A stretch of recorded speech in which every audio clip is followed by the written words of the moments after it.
Hey, this is JD Webb. I'm here with Vicky Rowe, owner of GotMead.com, and AJ Ermans, an accomplished mead and winemaker. Tonight, we're going to be taking you to St. James, Missouri, and talking to Casey Stuck at Eagles Landing Winery and Meadery. Plus, an update on the pumpkin pie project. Nutrients, are they all created equal? Ask Oscar talks about competitions, all that and more. Go get your mead. Join us. Get your phone too. GotMeadLive starts in less than 30 seconds.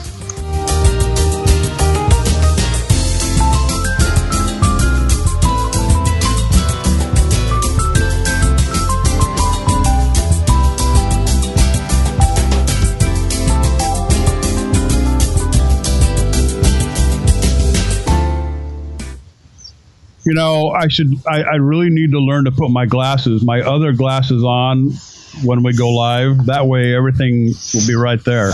Yeah, you say that like every week. Every time. We should staple them to your head. Yeah. You know, when I went to the eye doctor, they gave me like 3 sets of glasses. I told them I absolutely refuse to wear contacts and have them double lens deals. You got bifocals. Oh my God, bifocals! I had one pair and they drove me nuts.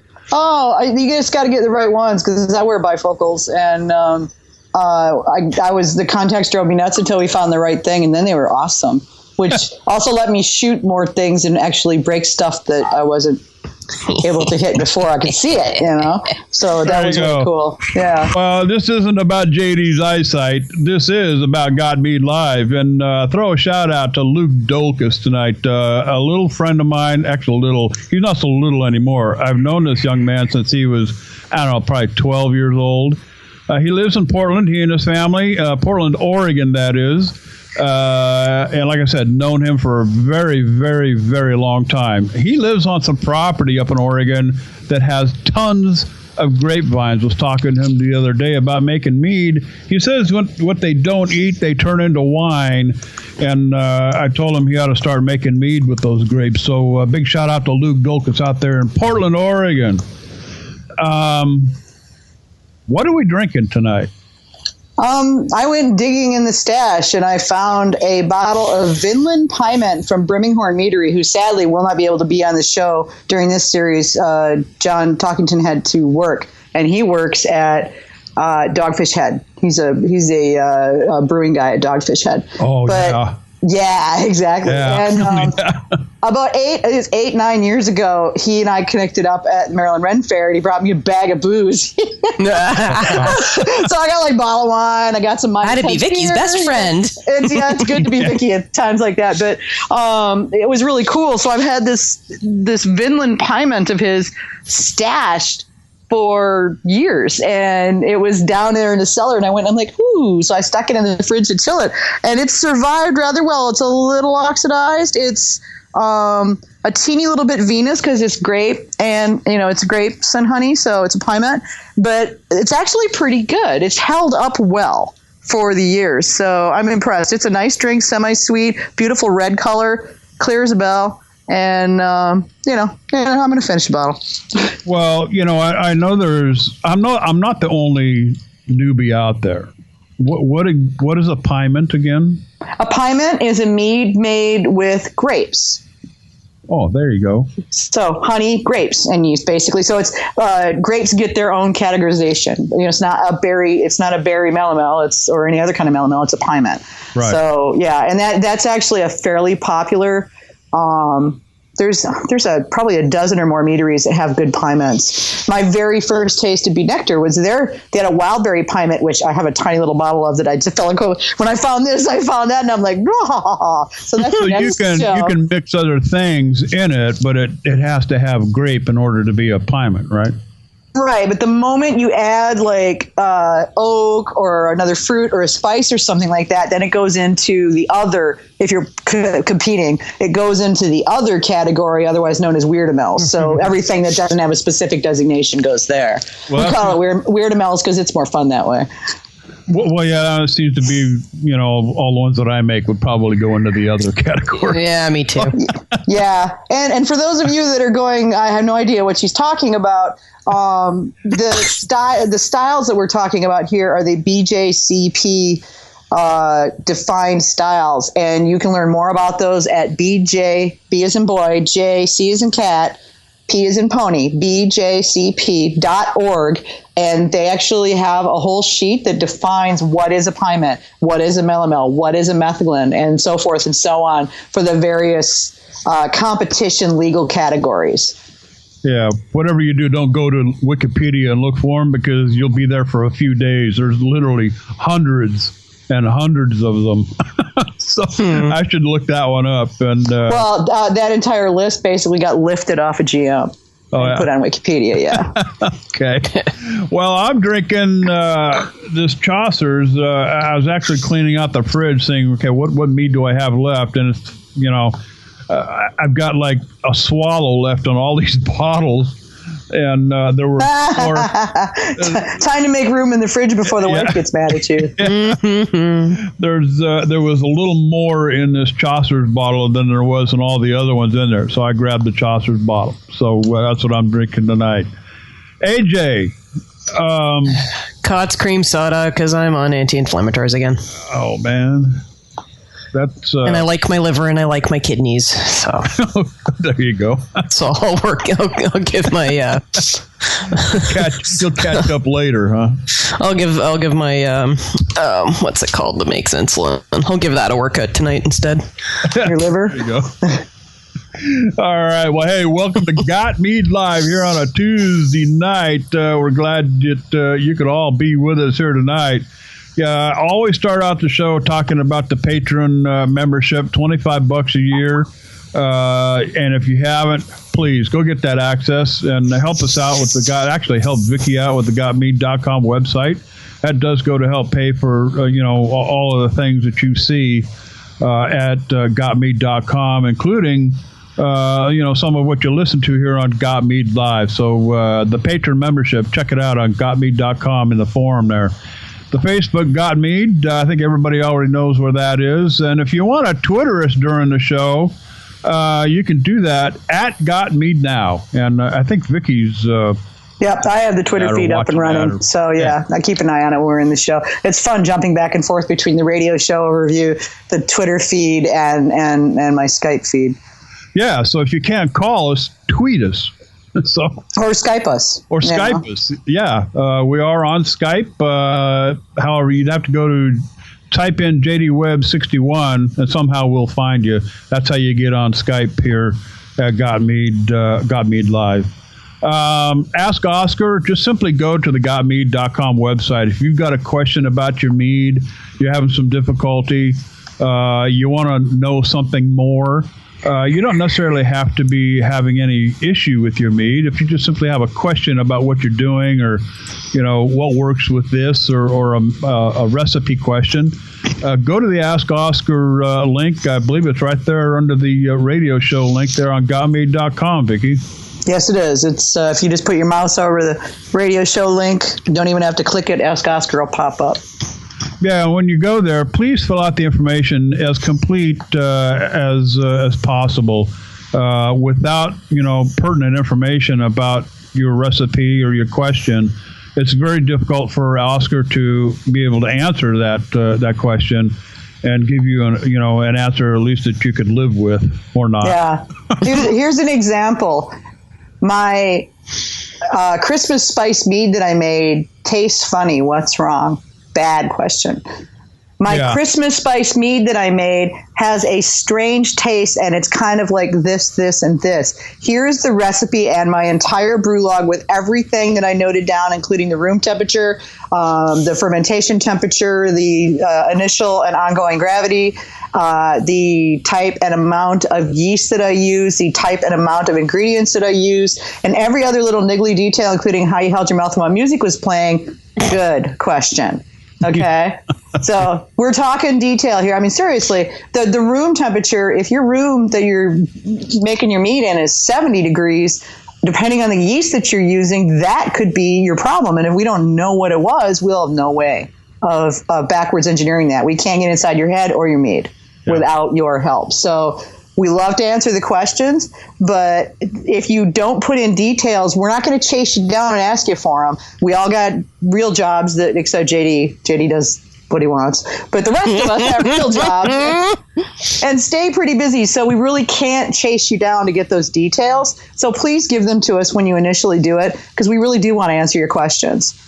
You bet. And the call-in number tonight, as always, get your pencil out and, put this number on your speed dial on your smartphone, 818-921-4680. One more time, 818-921-4680. The show link, GotMead.com website. Simply click on the live radio deal up there. It'll take you right to the page, and you can listen in live. You can take us with you also. You can download the app from TuneIn.com for Android and iOS devices. I don't know why they just don't say Apple, but Apple and Android devices from TuneIn.com. Replays are always available on GotMead.com. You can take those with you, too, if you download the SoundCloud app, iTunes as well, also on Stitcher Radio. We're just trying to get the show way out there and get more people to come in and listen live. So we're glad you're hanging out with us here tonight. We're going to step away, take a commercial break. When we come back, Casey Stuck from Eagles Landing. Sit tight. We'll be back.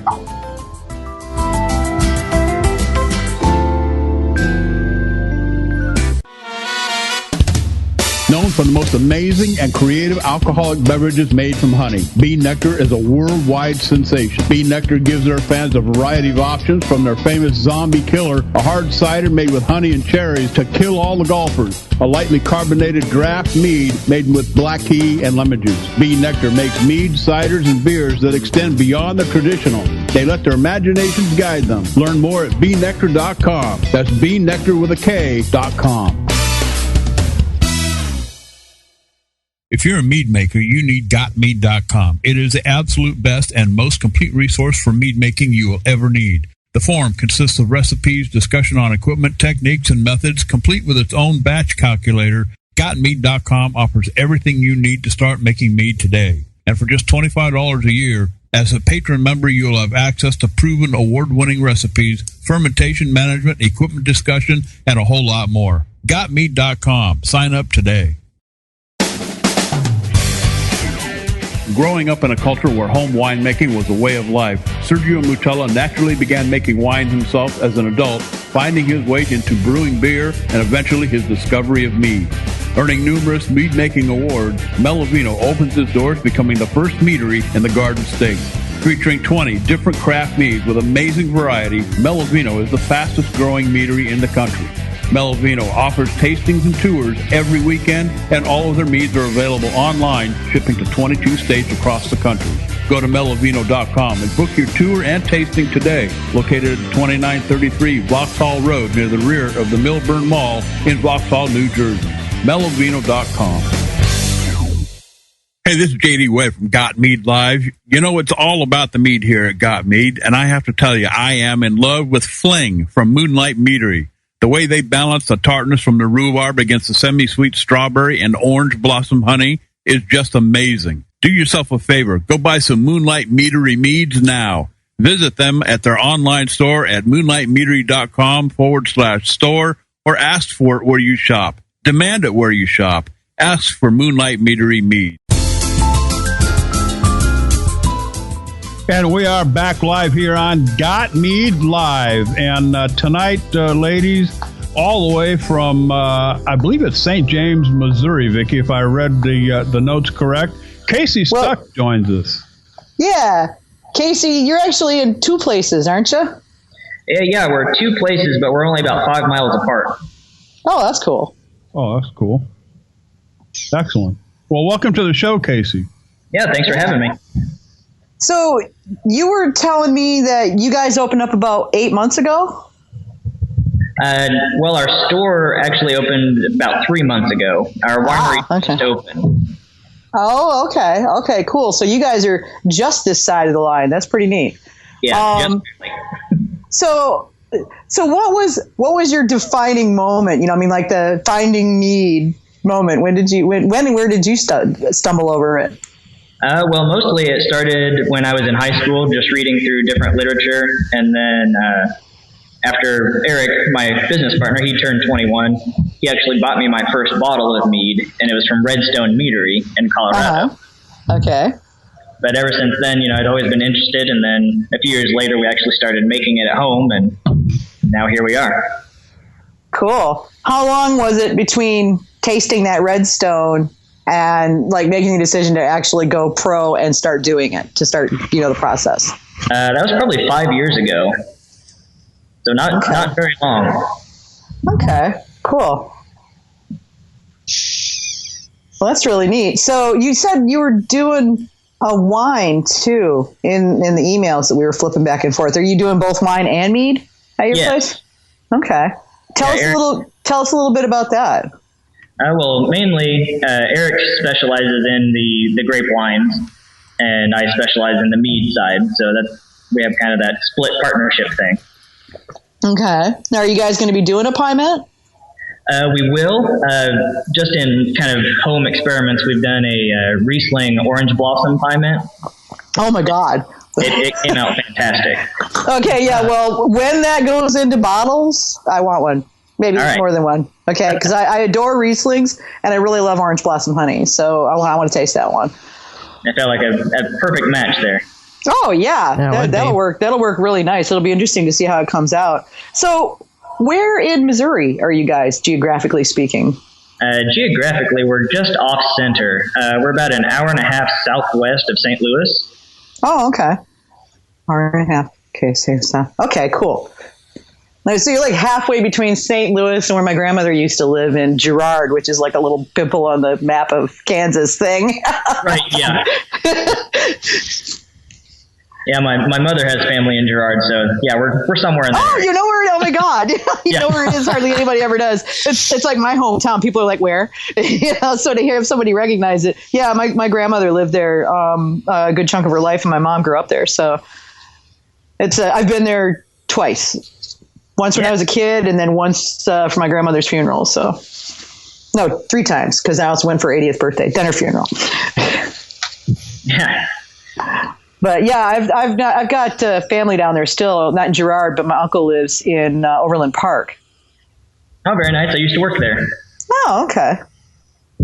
But yeah, when I go out there, I usually try to visit the Pirtle guys. So now I've got another meadery to try to get to the next time I come out for a visit. Yeah, there you go. So how, when you guys opened your doors, what were you doing? What did you decide you were going to do to start bringing in business? What was the plan? Well, most of it with the Just a Taste location, that's kind of our main thing right now. It's a wine bar, a tap room, a cocktail lounge, and a small bistro. So that was kind of our big pull. There's nothing really that offers the variety or selection that we have here in town. Yeah, I saw your reviews online. People are like, "Oh my God, they have everything!" There was a lot of that going on. Yeah, we're very pleased with how the community and just people in general are kind of taken to the idea. Yeah, I think it's amazing. Is the area where you are? Is there a big town there, or is it more of the sort of small Midwestern sort of town thing? Well, we're kind of equidistant from Springfield and St. Louis, so there's really not that much around us. The closest large place is the Missouri capital, Jeff City. Yeah. And a little further than that, Columbia, Missouri, home of the Tigers. Right. So, go Tigers. Exactly. Okay. So you've got some good sized metro areas within day tripping distance. Right. From you. Okay. Do you see a lot of people coming in from the cities, or is it more local traffic, or I don't know if you're monitoring that or not? Well, the majority of it is fairly local, but we've seen a few people from the St. Louis area. Okay. What's the thought around sucking the folks out of the city and getting them to come out and check out your spread? Well, here in St. James, there's a restaurant called Sybil's, and she's she's one of the most upscale type restaurants in the area. And we know of a bunch of people that come to St. James just for Sybil's. Oh. So we're kind of just piggybacking off of what people already know of Sybil, and she sends people our way. So it's very symbiotic down here. Yeah, well, as it should be. I mean, small towns are like that. It's one of the things I love about having grown up in one. Right. Have you guys talked to them about doing joint things? Actually, we have 3 weeks ago now, we had our grand opening celebration for kind of celebrating the grand opening of Just a Taste, but also celebrating the grand opening of our Eagles Landing winery and meadery, because we'd gotten our state license that same week. Nice. So she came over and she actually catered a wine pairing dinner that we did. Oh, cool. Yeah. Those are a lot of fun to do. That's cool. I like that. So when you guys were setting this thing, JD's got like a list of things he wants to know. He always has this. What was it when you guys went into this? Were you ready for all of the costs that you got hit with as you went through the process? Yes and no. Eric's family has a separate company, and they're kind of helping us finance everything, but for most of our inventory and equipment purchases, Eric and I had to go out and source the funds ourselves. So that was very daunting when you go to the bank and you're pulling out, a huge loan. Yeah. When you're starting with no money. And they ask you, what is mead? Yeah, exactly. and you have to be prepared to explain it in a way a banker will feel is good. That's the really tough thing. It's not just get them to know what it is, but get them to understand that it's viable is the hard part. We had so many articles just about, the rise of mead now as opposed to, what it was in the 80s and kind of its resurgence. So we think that kind of helped out quite a bit. Yeah, I get a lot of emails of people going, can you give me a history of mead since the 70s for my bank loan application? I'm like, I wish I could. Yeah. Because they want, I can tell you what meads have been coming out, but I can't tell you like the growth from year to year. It's not something that got tracked. Nobody can track it. You have to actually get the meaderies to cough up because the feds don't track it separately yet. No. Hopefully someday, but we're not there yet. So it sounds like you guys had a good idea and kind of went after it. I'm gonna hand you off to AJ and JD because they've got just a pile of stuff I know they want to ask, and I tend to hog these things. So guys, well, what Casey? What came first, the mead or the bistro, or was that all part of the big plan, or what did you start out with first? Well, the mead actually came first. From when we started our initial planning in last spring, so probably around Easter of 2014 is when we actually started formulating all the plans for our store location and the winery location. It had been about 3 years before that we'd actually started making wine and mead, and then after going to Mazer Cup and entering a few of my meads, one of them, my Sweet Traditional, got third place in the category for home brewing. So we felt like that was a nod to go ahead with it. Yeah. What was there any particular inspiration when you decided, hey, let's start a meadery, or did it just kind of all fall into place, or is this was some kind of a vision that you had, or what was the inspiration behind the whole thing? Well, mostly it was just, Eric and I, we'd started making wine and mead at home because it was cheaper than going out and buying it. But we'd always joked about, what would happen if, what would happen if we actually opened one, and our families separately had kind of been like, we see you and Eric opening up a winery someday.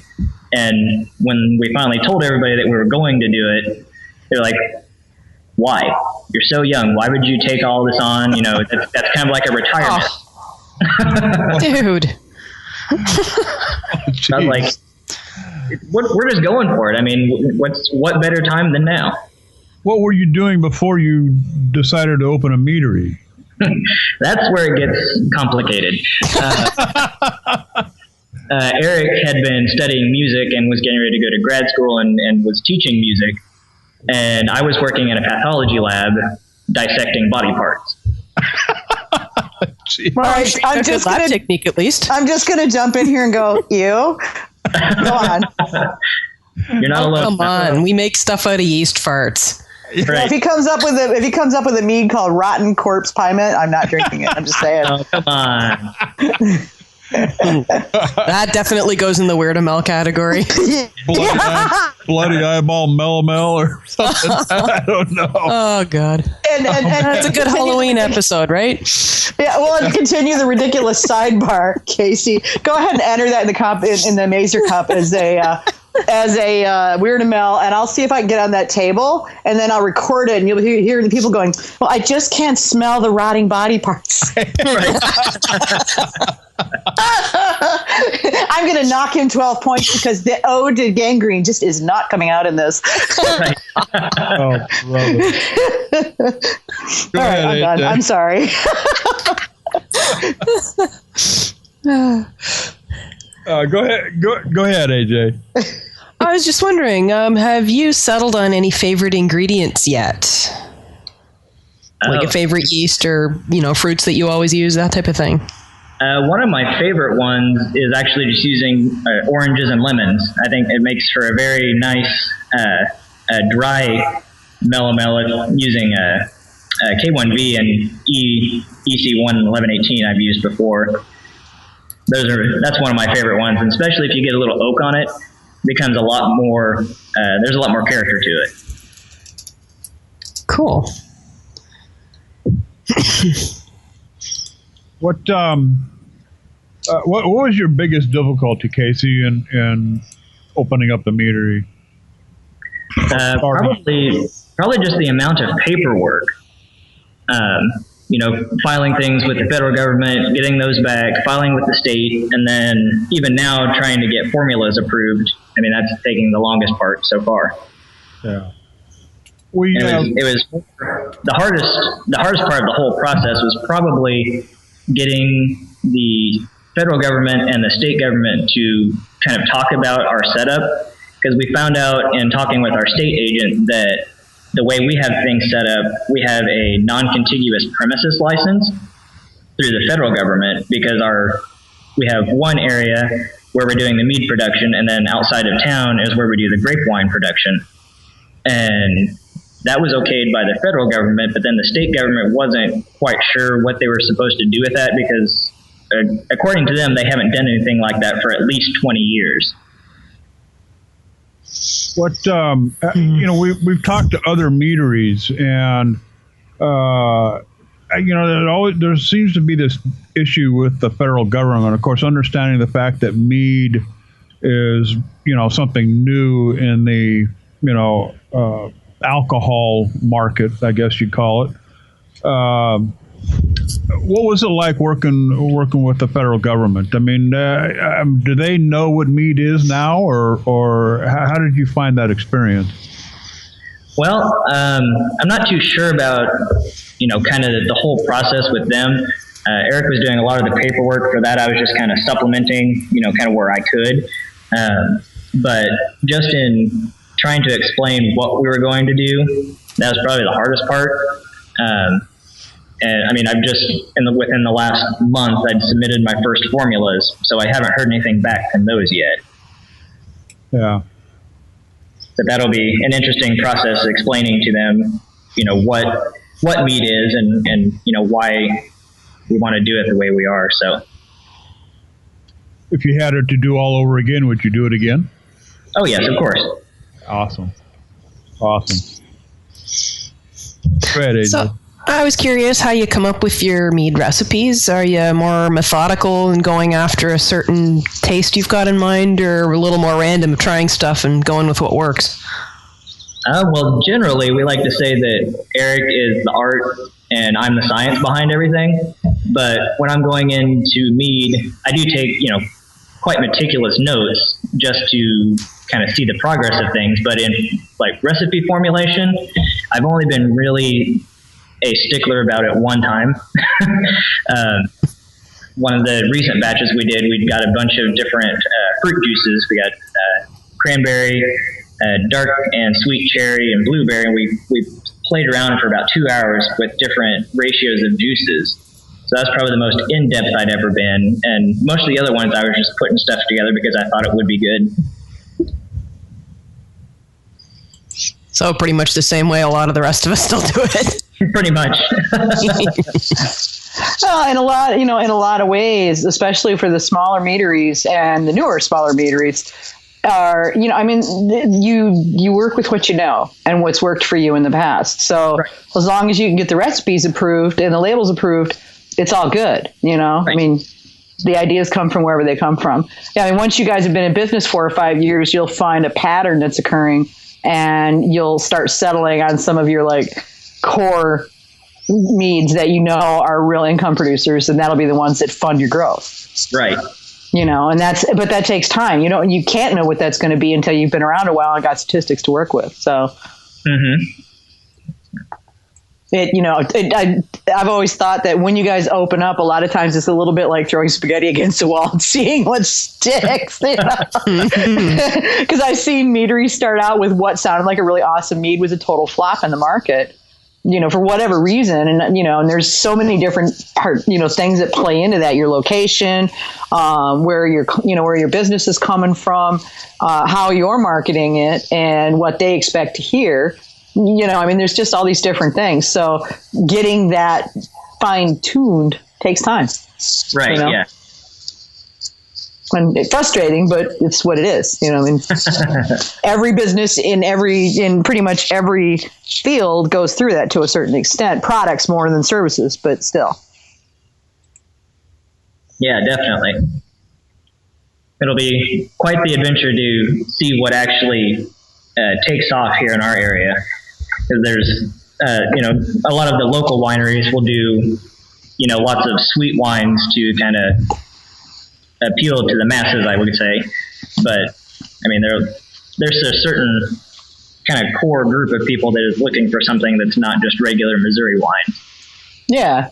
Well, and I mean, there's some good wineries down there, so you're in good company, but it also means you've got some pretty good competition. Right. So are you guys part of or near to any of the wine trail tours that states tend to put together? We're not. The closest one is about an hour away in Herman, Missouri. Okay. But they've tried multiple times, and it just hasn't taken off to do a wine trail here in St. James. We're the 6th winery in the area. So you would think that, it could handle it, but we have multiple festivals during the year, so that kind of helps offset not having a trail. Yeah. Well, festivals are going to come in handy. I'd say hit your chamber, Oh, yeah. Eric and I are in the process of getting on the board for the chamber, so hopefully we can get a few things worked out. There you go. Yeah, I mean, that's because the chamber is all about bringing business to the area, right? And people and money, primarily money. So really all you have to do is convince them of the money, and all you have to do is cite the wine trails in various other states that are just kicking butt and taking names. We talked to, was it last week or the week before, a newish meadery that I can't remember who it was I talked to. They had got on the wine trail, and that was all they had to do. I mean, literally, they didn't have to advertise and were distributing. They just opened up their tasting room and got on the wine trail, and they were off and running, selling as fast as they could make it. Yeah. Was that Brian from 810 Meadworks? I think it was Brian, yeah. 810, yeah. Right. Yeah, it's like we're on the wine trail, and that's just kicking butt for us. So, Yeah, they're definitely good. Yeah, I would think you guys could probably do that really well. And you got that many, 6, 7 wineries in the area. That's enough for wine trail. Oh, yeah. And there's probably breweries around there too somewhere. Make it a booze trail. Get everybody in on the game. A pub crawl. Yeah. There you go. That works. Well, I mean, that's what Brian was saying, was that it was, they had wine, they had a couple ciders, they had one distillery, and they were the sole meadery. And I think he said there was a couple breweries too. So it was a little bit of everything, which I think is kind of fun. Mm-hmm. Yeah. What do you Casey, what do you tell people who are tasting mead for the first time? How do you explain what they're about to drink? Well, that's kind of an interesting question, because a lot of people who have come around so far, there's a few who want sweet wine, but there are a lot of people who want a drier wine. And that's kind of our challenge, is to kind of root out what each separate person is looking for and how to, actually recommend one to them. But, once they get on it, a lot of times, it may be a misconception or an incorrect way to describe it, but you kind of relate it to things that they already know about. Like some of the drier ones, you can say they're kind of like a Sauv Blanc. You've got kind of the dry, the little fruity notes, the grassy notes to it, or any of the sweeter ones, it's kind of a dessert wine, depending on your style, obviously. Yeah. I know for me, it was, after I discovered it was made of honey. I'm very new at making mead, and this whole mead experience. And of course, like he makes up for it with enthusiasm. Yeah, stick around. We'll be talking about when I've gotten a hopper. But, when I first discovered this, and like everybody else, at the first mention of honey, I'm thinking, wow, that ought to taste pretty unique, like a honey sweet wine. Right. And the more I learned about it, the more I learned, well, it can also go on to dry. I prefer a drier wine. And I don't particularly, not that I don't like them, but I just prefer a drier wine. I'll drink the sweet ones. I'm drinking one tonight. But it was kind of a difficult thing for me when I first had my first taste of real mead. I was pleasantly surprised. And I was just wondering if, other people have that same reaction, that, this isn't what I thought it was going to be when I took my first sip. Right. Yeah, we've had a few people kind of come to that realization that, hey, this isn't what, when they say, well, what is mead? Well, it's honey and it's fermented, so it's kind of like wine, but it's made from honey base. They're like, oh no, that's going to be super sickly sweet. And they're like, well, it all depends on what you're doing with it. Yeah. But even my first taste of mead was, like I said earlier, Eric bought me a bottle, and it was slightly effervescent, and it was their traditional mead, and it was nice. It was very light and it was crisp. But then, kind of as we traveled down the rabbit hole, trying, different meaderies, Pirtle, and we've had, even going to Mazer Cup this past March. I mean, there were so many different things that we got exposed to, and we got a lot of great ideas. Yeah. Well, you can explain it to people like this. I mean, grape juice is really sweet, but is grape wine? Right. So exactly linking it to things people know about. Yeah. Right. Well, my standard line for years, and it's actually been quoted in God, I don't even know how many articles online and off, is mead can be as dry as a bone and so sweet it makes your fillings fall out, and everything in between. It depends on how you make it. And and then they're like, you're kidding me, right? And I'm like, oh no, and we can use vegetables and spices and fruit. And they're like, vegetables? I'm like, oh, you should taste this beet mead, the Technicolor beet mead that got entered in the competition one year at MCI was stunning. Won a medal. I hate beets, but it was awesome. And rhubarb technically is a vegetable, not a fruit. Yeah, that's very true. But most people kind of lump it with fruits just because, it and strawberries. It goes in pie, I know. Yeah, pie. Just like, exactly. Tomatoes, fruit. Yeah, green tomato pie tastes like apple pie, but that's another story. Yeah, but I mean, seriously, they just don't get it. So I kind of came up with that to give them an idea of the breadth of what mead can do. And they're like, you're kidding me, right? I'm like, no, really, seriously. I've had mead so dry I need a glass of water after drinking it. Right. And I've had mead so sweet that even I can't drink them, and I like sweet meads. So it just depends on what the mead maker wants to do. Right. When you're opening up, you got these plans, thoughts. This is before the doors, before the mortar's even drying, the bricks even.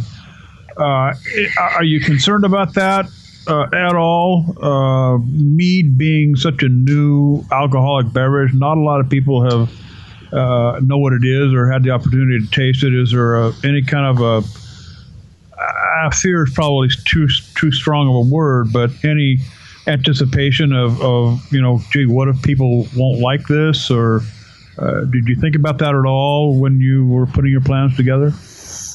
Yeah, I mean, that's kind of, I see that as very inherent to the whole business itself. There's always that fear like, oh crap, what am I going to do with, 200 gallons of stuff that nobody wants to drink?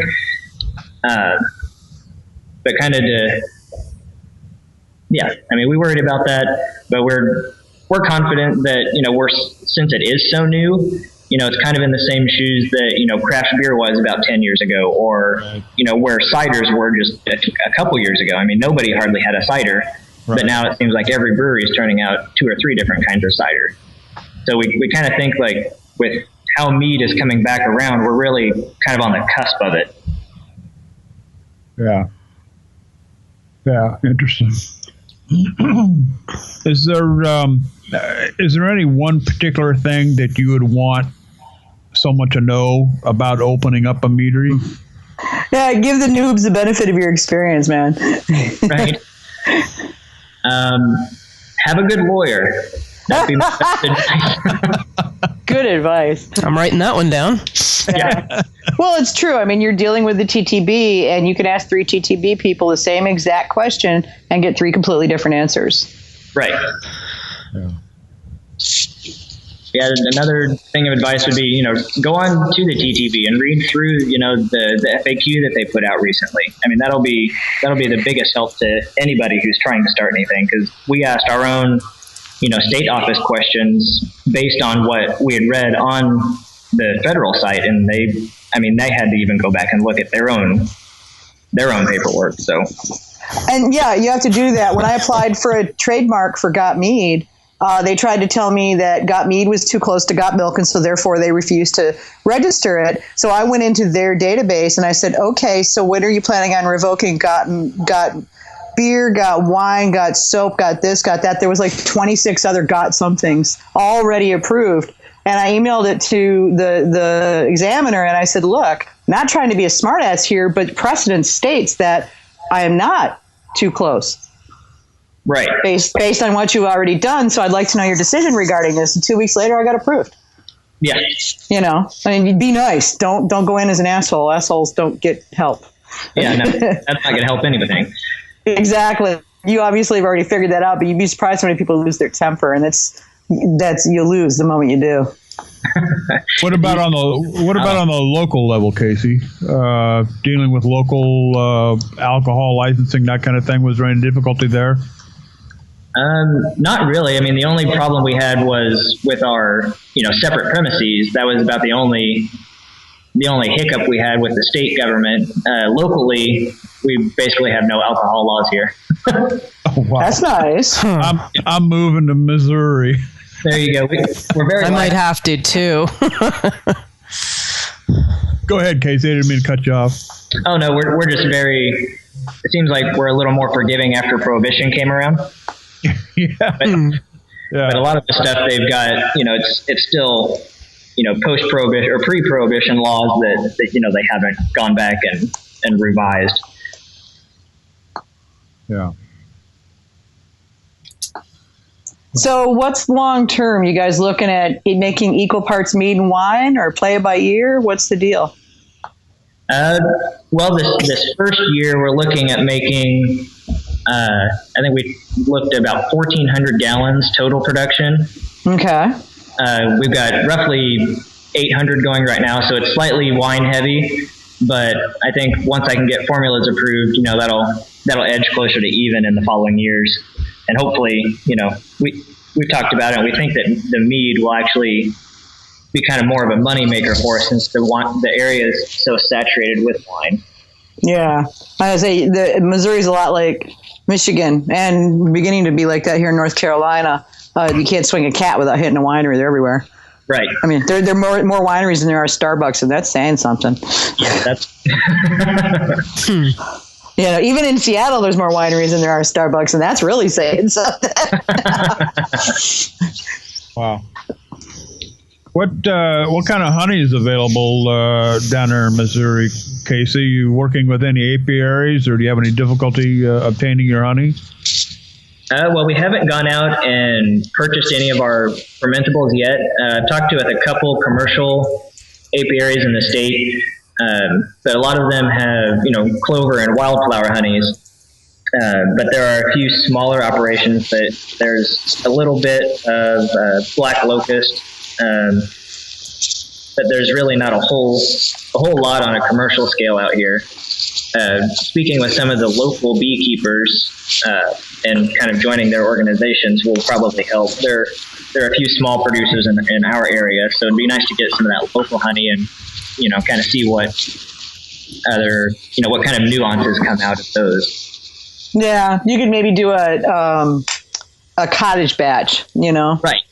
Limited run kind of local thing. I mean, Ken Schramm uses that with his own stuff to great effect. It works really. I happily paid $110 bottle for for a bottle of the Heart of Darkness made with fruit from his backyard. It's like, yeah, sure, I'll buy that. No problem. I know how good that is. But I mean, you can do like short run exclusives or limited edition meads and really kick butt and take names. David Myers has done the same thing. He does limited edition fortified versions of some of his, and he only releases them every, I think, 5 years or 3 years. And so everybody waits for the cycle to turn around so they can get theirs. Yeah, we really considered that, especially with the local keepers. I kind of wanted to do, batches from, each person that would pony up some honey and, do a little bio about them, do a whole beekeeper series, if you will. And fun. I like that. Kind of feature each person and kind of get everybody out there. I think that is a really neat idea. I like that a lot. I wish that'd work here. Everybody has honey where you're at. AJ's in Canada, Casey.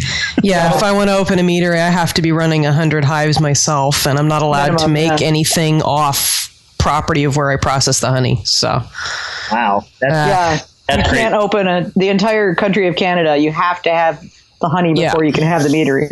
Yeah, and the same thing if you open a winery, you have to have the fruit first too. Right. I didn't know that. Not that there's anything that says you have to use only your own fruit or even your own honey. You just have to have it. Okay. Yeah. So you don't necessarily have to provide 100% of your own fermentables. You have to plan to, but you don't have to use 100%. Yeah. So, but have a good lawyer is definitely still very good advice. Yeah, definitely. So, Casey, you said you got your recipes. Are your recipes in for consideration, or are you still working on them? They've been submitted, so they're just kind of sitting in the queue right now. Okay. So you haven't had any blowback on them yet to see if they're going to say yay or give you a hard time. No, I tried to submit my probably most easily approvable recipes just to start out. Smart idea. Right. A good traditional, and then, one melomel and then I put in one for a Bochette. So we'll see how those come around. And the people who have to approve these recipes, I don't know, maybe Vicky might be able to answer this better, but how do they know what they're looking at? I really I assume they just look at their kind of guidelines, or maybe it just depends on who gets it. That's the second answer, and to a certain extent, the first answer are true.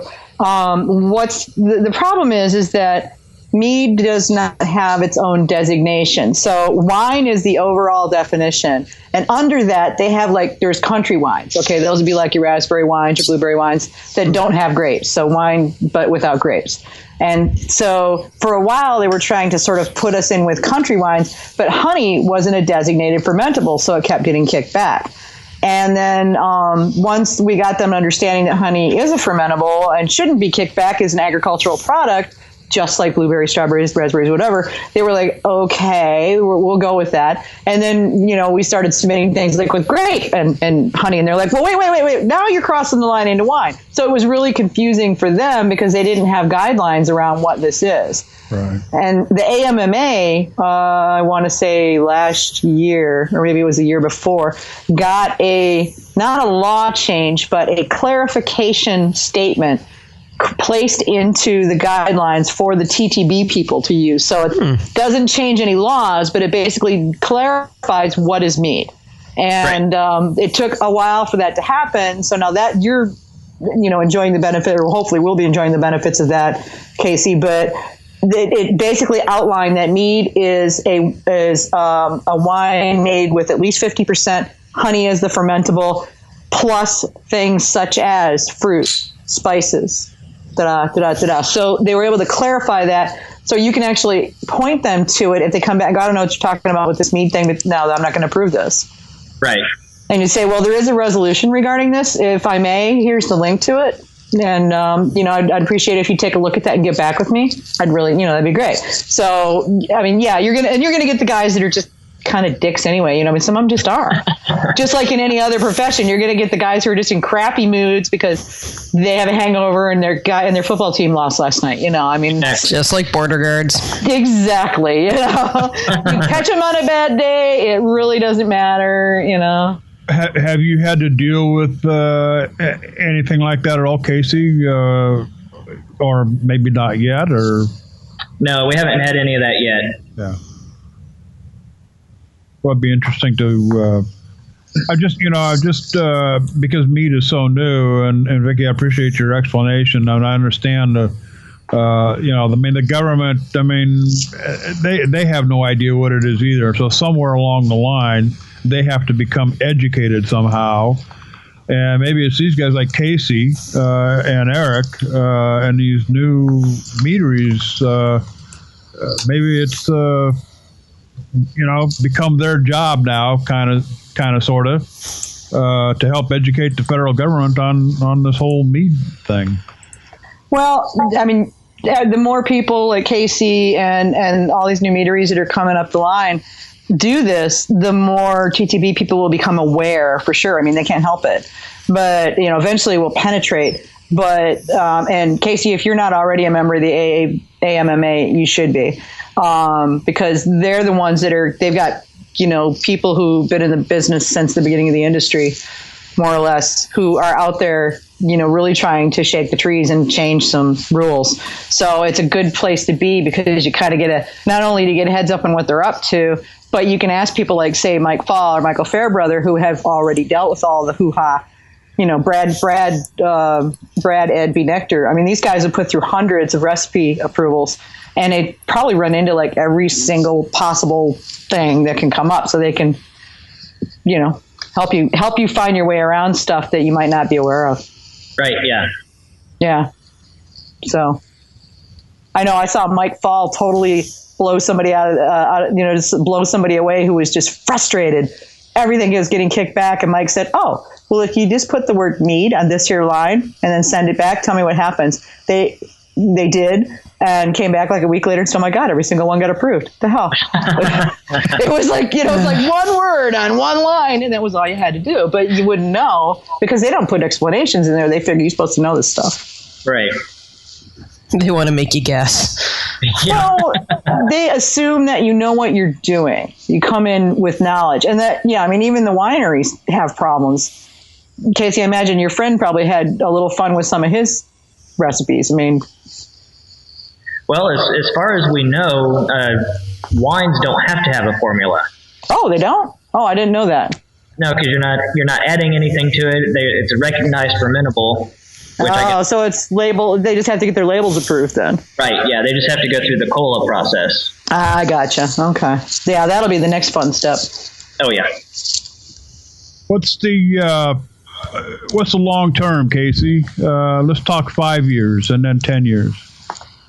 Well, within the next 5 to even 7 years, we're looking at expanding our production area. There's a large brick and mortar warehouse across the street from where we're producing now, and that would be kind of for our large scale batches, and then we would just use our current building as kind of our experimental lab. But even 10 years, we're looking at either continuing on and getting more into that warehouse, or there's another it's a winery museum actually not too far from where we're living, and maybe looking at purchasing that and revamping it and making it into a functioning winery again. And then how about 10 years? What's the extreme long term, I guess? Anything with the restaurant? Well, we'll continue growing, what we have here at Just a Taste. We have a large selection of, Italian wines, and we're growing our mead selection as we speak. But once our own wines are actually in house, then we think that'll really help us to grow and be able to do more, mead pairing dinners and beer dinners and anything kind of along those lines. And hopefully it'd be nice to get into distribution, but that'd be severely long term. As we begin to wrap this segment with Casey Stuck from Eagles Landing Meadery and Winery, you can give us a call here in the next few minutes, 818-921-4680. If you've got a question for Casey, I'm sure he'd be happy to answer. And Vicki and AJ, I just, you talk about a wine trail. I need to start making a trail down to Missouri. And oh, yeah. Yeah, there's some good stuff down there. Yeah. I've never been, and really, Branson would be probably the first stop, but absolutely I want to go to Eagles Landing and have a bite to eat at Just a Taste. Yeah, come on down. Yeah, I'd say next time I get down to visit my uncle, I'm going to come check it out because I was seeing all the reviews and you guys were getting like huge reviews. People are like, oh my God, it's so amazing. So, come on, this is the review page, the review blah, blah, blah, blah. The review sites, and usually what you end up getting are the idiots who want to just diss on you for no particular reason. How did you, do you have a chef working for you at Just a Taste, Casey, or? Well, recently we'd hired somebody as kind of a part-time cook, but before then it was mainly myself and Eric working the kitchen. So it's kind of nice to see, the positive reception that we got from everybody that was coming in. Very good. So you're a pathologist, you're a mead maker, and you're a cook. Jack of all trades, master of none, they say. Hey, you know what? If that's what it takes, more power to you. Exactly. That's just that's people that have gumption and a vision and want to get someplace and not afraid to do what they got to do to get there. So I can appreciate that for sure. Well, thank you very much. So yeah, thanks for coming on, and keep us in the loop, man. Drop me, when you guys do something new, drop me the info. I'll be happy to put it up on GotMead. Get some airplay. Yeah, definitely. Thank you. Yeah, do that. Because we can do some on air plugins, and we can put a commercial spot together for you. So we'd love to talk about your meadery, your winery, and thanks for being here with us tonight, Casey. Yeah, totally. Yeah, thank you. And it'd be interesting to see how you're doing in a couple of months, a couple of years too. Yeah, thank you very much. I'll keep you guys posted. Yeah, do please, and shout out to Eric, and you guys keep doing what you're doing. It sounds like it's working. You bet. And with that, we're going to step away and take a commercial break. When we come back, hey, it's the Pumpkin Project. Don't go away. We'll be right back. Hey, this is J.D. Webb for GotMeadLive. Winemaking was a way of life for Sergio Motello while growing up. As an adult, his winemaking led to brewing beer and ultimately his discovery and passion for mead. Today at Melovino, his mead-making skills has earned him countless awards. His signature meads include Pepino, a light and refreshing cucumber, orange, and lemon session mead, and Sinfonia, called the Scotch of Meads, is made with 3 honey varietals and a blend of 3 different oaks. Visit them in Vauxhall, New Jersey at 2933 Vauxhall Road, located in the rear of the Millburn Mall. And be sure and visit them online at melovino.com. Shipping to 22 states, try some Melovino mead yourself and book a tour and tasting. Melovino, a truly unique and exquisite craft mead experience.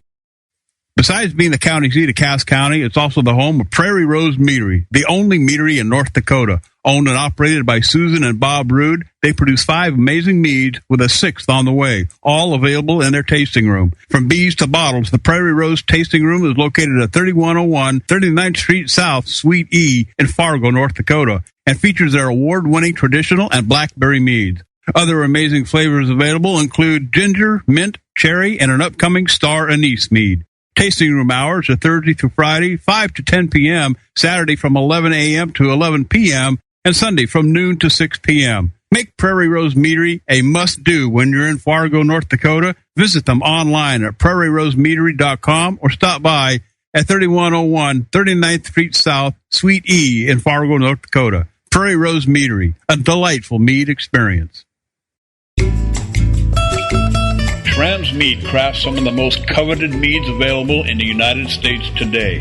The Tasting Room at 327 West 9 Mile Road in Ferndale, Michigan features Schramm's Mead in bottles and special release meads on tap. SchrammsMead.com. If you think you don't like mead, you haven't had a Schramm's. Uncompromisingly delicious mead since 2013.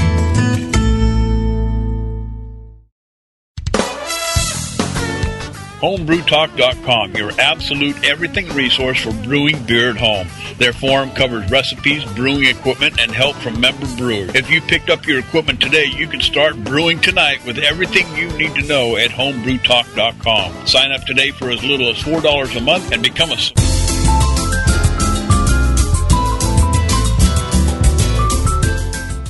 And we are back live at GotMeadLive. Casey hanging around with us tonight. Casey Stuck, we just got through talking to him. He's from Missouri, guys. And show me state. Yeah. Eagles Landing, Meadery and Winery, and Just a Taste, a little bistro down there around St. James, Missouri. Right now, and Casey, and for anybody who's new listening, it was back on the 10th of this month. I started. The Great Pumpkin rose out of the pumpkin. Yeah. I'm sorry. It's got, we got, 4 days to Halloween? And, Something it's like that. Hey, JD, every year the Great Pumpkin rises out of the pumpkin patch and brings mead to all the good little boys and girls. So I have struggled. I'm new at this mead making thing, and I struggled and struggled and struggled. AJ's even to help. I knew AJ before I knew Vicky and Oscar. I didn't know this guy. He was just emailing me and calling me and nagging the shit out of me to do this live show. Yeah, because I wanted to learn more about making mead. Yeah, that's all this is for him. It's just a vehicle for him to not have to pay somebody to teach him how to make mead. Well, other people are tuning in and listening and learning at the same time. But anyway, yeah. So after that, you know how to run the toys, so Yeah, after ruining batch after. Actually, I didn't ruin them, and they worked quite well in the lawnmower and the weed whacker. Oh, damn. I started, I got involved with Vicky in the radio show and met Pete or Oscar. And we've got the fabulous session that we do called Ask Oscar. Oscar is like the primo. His family's been making wine for centuries. And so Hamish is saying that the Great Pumpkin Mead needs its own music. Well, you know what? I can work on that too. But so after a lot of failed batches, I took Oscar at his urging and started making nothing but traditional. I've got my first traditional in the hoppers. Actually, it's out of the hopper and it's aging right now. Looking forward to that. And then I thought, just for a community project, we would do this pumpkin thing because it is pumpkin season, holiday. Yeah. Casey, when he says we do this as a community thing, that's he makes it, and AJ and I picked on him. Yeah, I put the recipe together. Oscar consulted on it with me. And so we've got it working now, and it's been in the hopper since the 10th. We started out at a gravity of 1.136. We used roasted pumpkin and kombucha. Did I say that right? Kombucha. The pumpkins? Yeah. They're kombucha, and I'm not sure that's the correct pronunciation. They're Japanese. So, but it's Kombocha. Because we were talking about it like it was like kombucha, and it's not. It's something totally different. Yeah. And so it was a pumpkin and that other thing, and then sweet potato, 30 pounds of raw, roasted down to 13 pounds of product, which I'm finding out now is way too little. We started out with a go steal pumpkins from all your neighbors on like Sunday night. They'll never notice. And it's all apple juice. Apple juice pumpkin. The intent was to spice it up after into the aging process with some pumpkin spices. and have that appley grandmother pumpkin dessert flavor to it. So right now we're looking at 1.022. So it is fermented a long ways from 1.136. Had some struggles with the pH. It shot up to something in the neighborhood of 4.9. Had to add a lot of tartaric and malic acid to bring it under control, and we're down to 3.4. But it left it with a puckering tartness that I'm a little worried about. I can definitely taste the apple. It's not sweet anymore, and there is zero pumpkin flavor at all. So, clearly 30 pounds of pumpkins is just not enough to maintain that pumpkin flavor. So, well, we figured out the music, I think. Hamish and I have differing opinions. I think we ought to use music for The Exorcist for the Great Pumpkin Project. He says Psycho. So, yeah, Tubular Bells. Tubular Bells was the first thing that entered my mind. Yeah, that. But he says Psycho. I mean, can you see it? Okay. And the knife comes down, slaying some poor innocent pumpkin in a bathtub. I think we've been drinking too much. Yes, and you see pumpkin juice running into the drain. Maybe that's why there's not enough flavor in there. Chris, I know you're listening. Help me, Chris. That's on track, though. Okay. So, are you going to back add some pumpkin in the secondary or what? Yeah, I consulted my consultant, and he says, don't panic. Last week he was saying don't panic because it's like the taste of honey. Sometimes it takes some time to come back. Mm-hmm. Right. Yeah. So we're going to work on some candied yams. During the age, it's probably going to go through a few rackings before we get to that point. Mm-hmm. Because they definitely need to clear out all of the sediment. I mean, it's going to have a ton of sediment. So, well, yeah, you're going to have a lot of glorp left over on that. Yeah, so right now we're pushing almost 7 gallons. So, and I'm looking for, if I can get 3 good gallons out of it, I would be happy.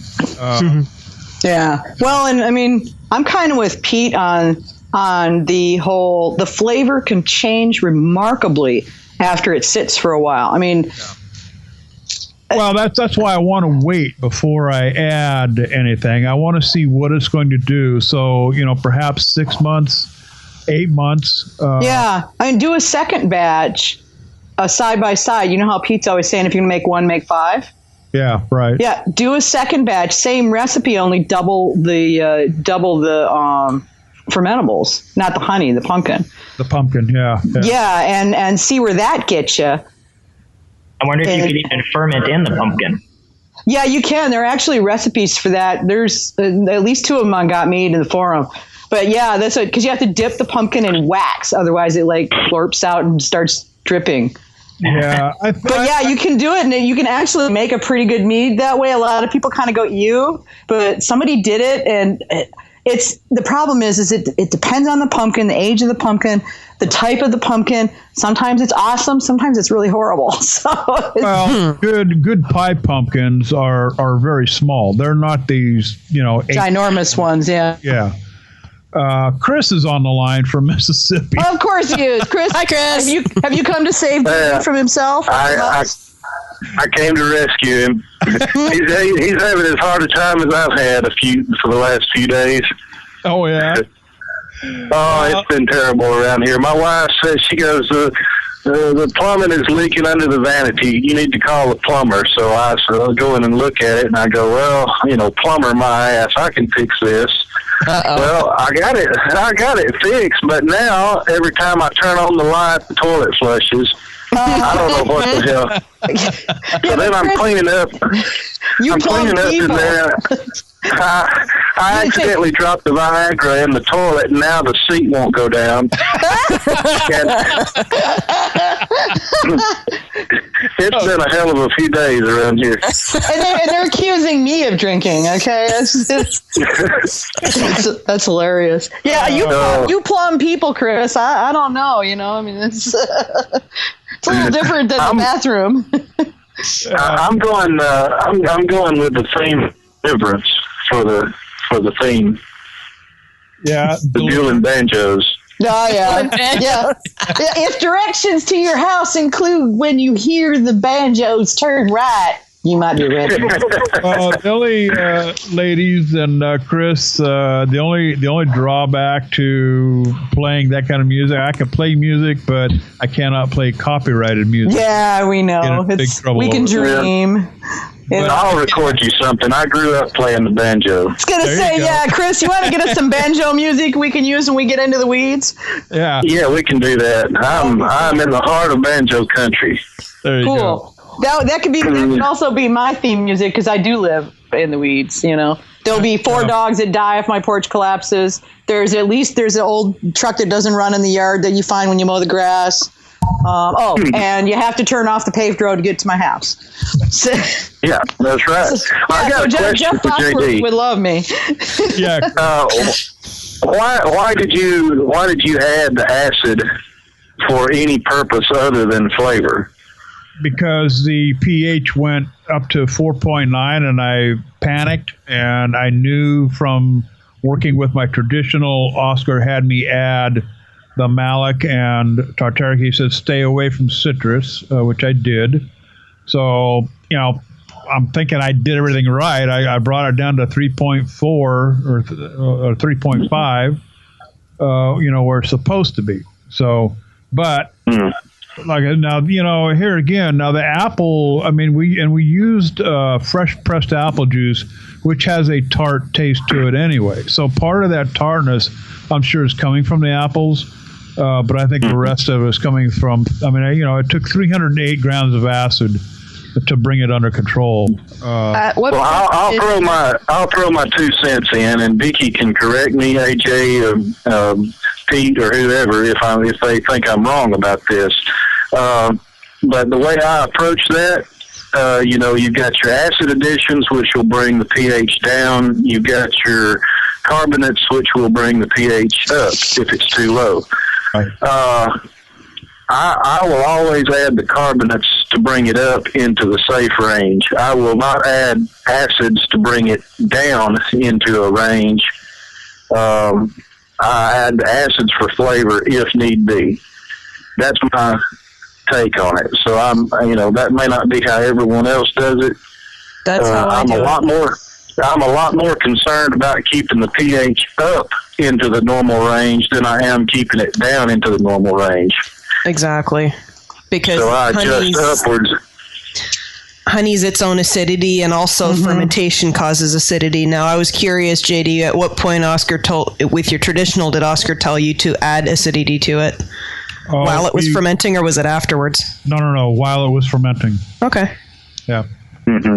Yeah. Well, it may have been something with the yeast you were using that he knew about that I don't. But, that's like I said, as a general rule, that's how I do it. I adjust upward. I don't adjust downward. Yeah. Yeah. I'm kind of, I only rarely add acid or carbonates. I tend to work with the yeast and the fermentables and go with that so far. And a lot of that may have to do with the types of meads that I tend to make. I haven't really needed to, but I'm kind of with Chris and with Pete and AJ for that matter on this one. Acid's the last thing. I only put it in there if I need it. And I've been known to use citrus to do that. Yeah, I have a couple of recipes that I developed before I knew that honey itself had acidity to it, so they work, and I'm not screwing with them now. But for the most part, yeah, I'm far more likely to need to add carbonate rather than adding acidity, because I know as soon as the yeast gets its hands on things, it's going to drop the pH. And probably too far, but I do use a couple of fruits like red currants that do have a tendency to drop the pH too low to start with. Yeah. But also on that same note, when I do, I hardly ever add acid additions anyway, but when I do, I certainly don't do it by the numbers or by the pH. I do it by taste. So that's another thing too. Like I said, I really don't care about it being on the upper end. I care about it dropping too low. Yeah. Well, the curious thing, I had to add a lot of tartaric and malic acid to the traditional, but it tastes awesome. It doesn't, and it was 200 and some grams of, by the time I got done, it was over 200 grams of tartaric and malic acid. It was a 70% tartaric, 30% malic, I believe it was. I'll have to go back and check my notes. But, I mean, right now it tastes awesome. It doesn't have near the pucker power as this pumpkin thing that I've got going. So I'm sure that the acid addition really impacted, because the apple juice, like I say, is tart to begin with. So I usually find myself trying to get rid of some acidity, because the longer I make mead, the drier I tend to make it. I'm just getting drier and drier and drier, and I need less and less acidity. So I find myself trying to do things to minimize the acidity more often than not now. Yeah. Well, this is certainly going down in the notes, and I do intend on making another batch. I don't know whether I'll make one this year. Perhaps I will. But all of my fermenters are full right now. So I know that problem. But I've been warned that I have enough alcohol in the house as it is. So she's spoken, has she? Yeah, she beats you up, so you better listen. But they do sell more buckets, though. I've got empty buckets. All my stainless are full right now, which is what I ferment in now. I don't do it in buckets anymore, and I won't. I'm bent on that. Just absolutely believe in they're insulated. They are temperature controlled. I have, just about 100% control over my fermentation. And if I make a mistake, you spent a lot of money on them. Yeah. And you've convinced yourself that that's the way to go because you spent so much money on it. Well, not necessarily because I spent too much money. It's because of where I live, and I want to be able to ferment year round. I don't want to. Right now is a. Have you been to Pete's to see the Grand Mead Palace garage thing that he's got? Not yet. Yeah, it's pretty stunning from what he's told me. Yeah, from inside of it, but I haven't seen anything like really shows the whole area. Yeah. Well, I just, this is part of my pastime, part of my routine, my lifestyle, and I want to be able to do this stuff, year round, and I don't want to be limited because of the weather. California weather is extremely unpredictable. I already found that out. Hot and sunny, hot and sunny. Where you live. That's what you guys call unpredictable. Just makes me giggle because it's like, really, I would love that kind of unpredictability. Yeah, and you chose to live there. Yeah, that too. Yeah. And I'm sitting on the back porch looking at the rain that it hasn't stopped for like 3 days now. Oh, y'all getting that too? Yeah, you're getting the leftovers from that big hurricane in the Pacific, aren't you? Yeah, we're expecting that tomorrow. Yeah, we got hit with it yesterday.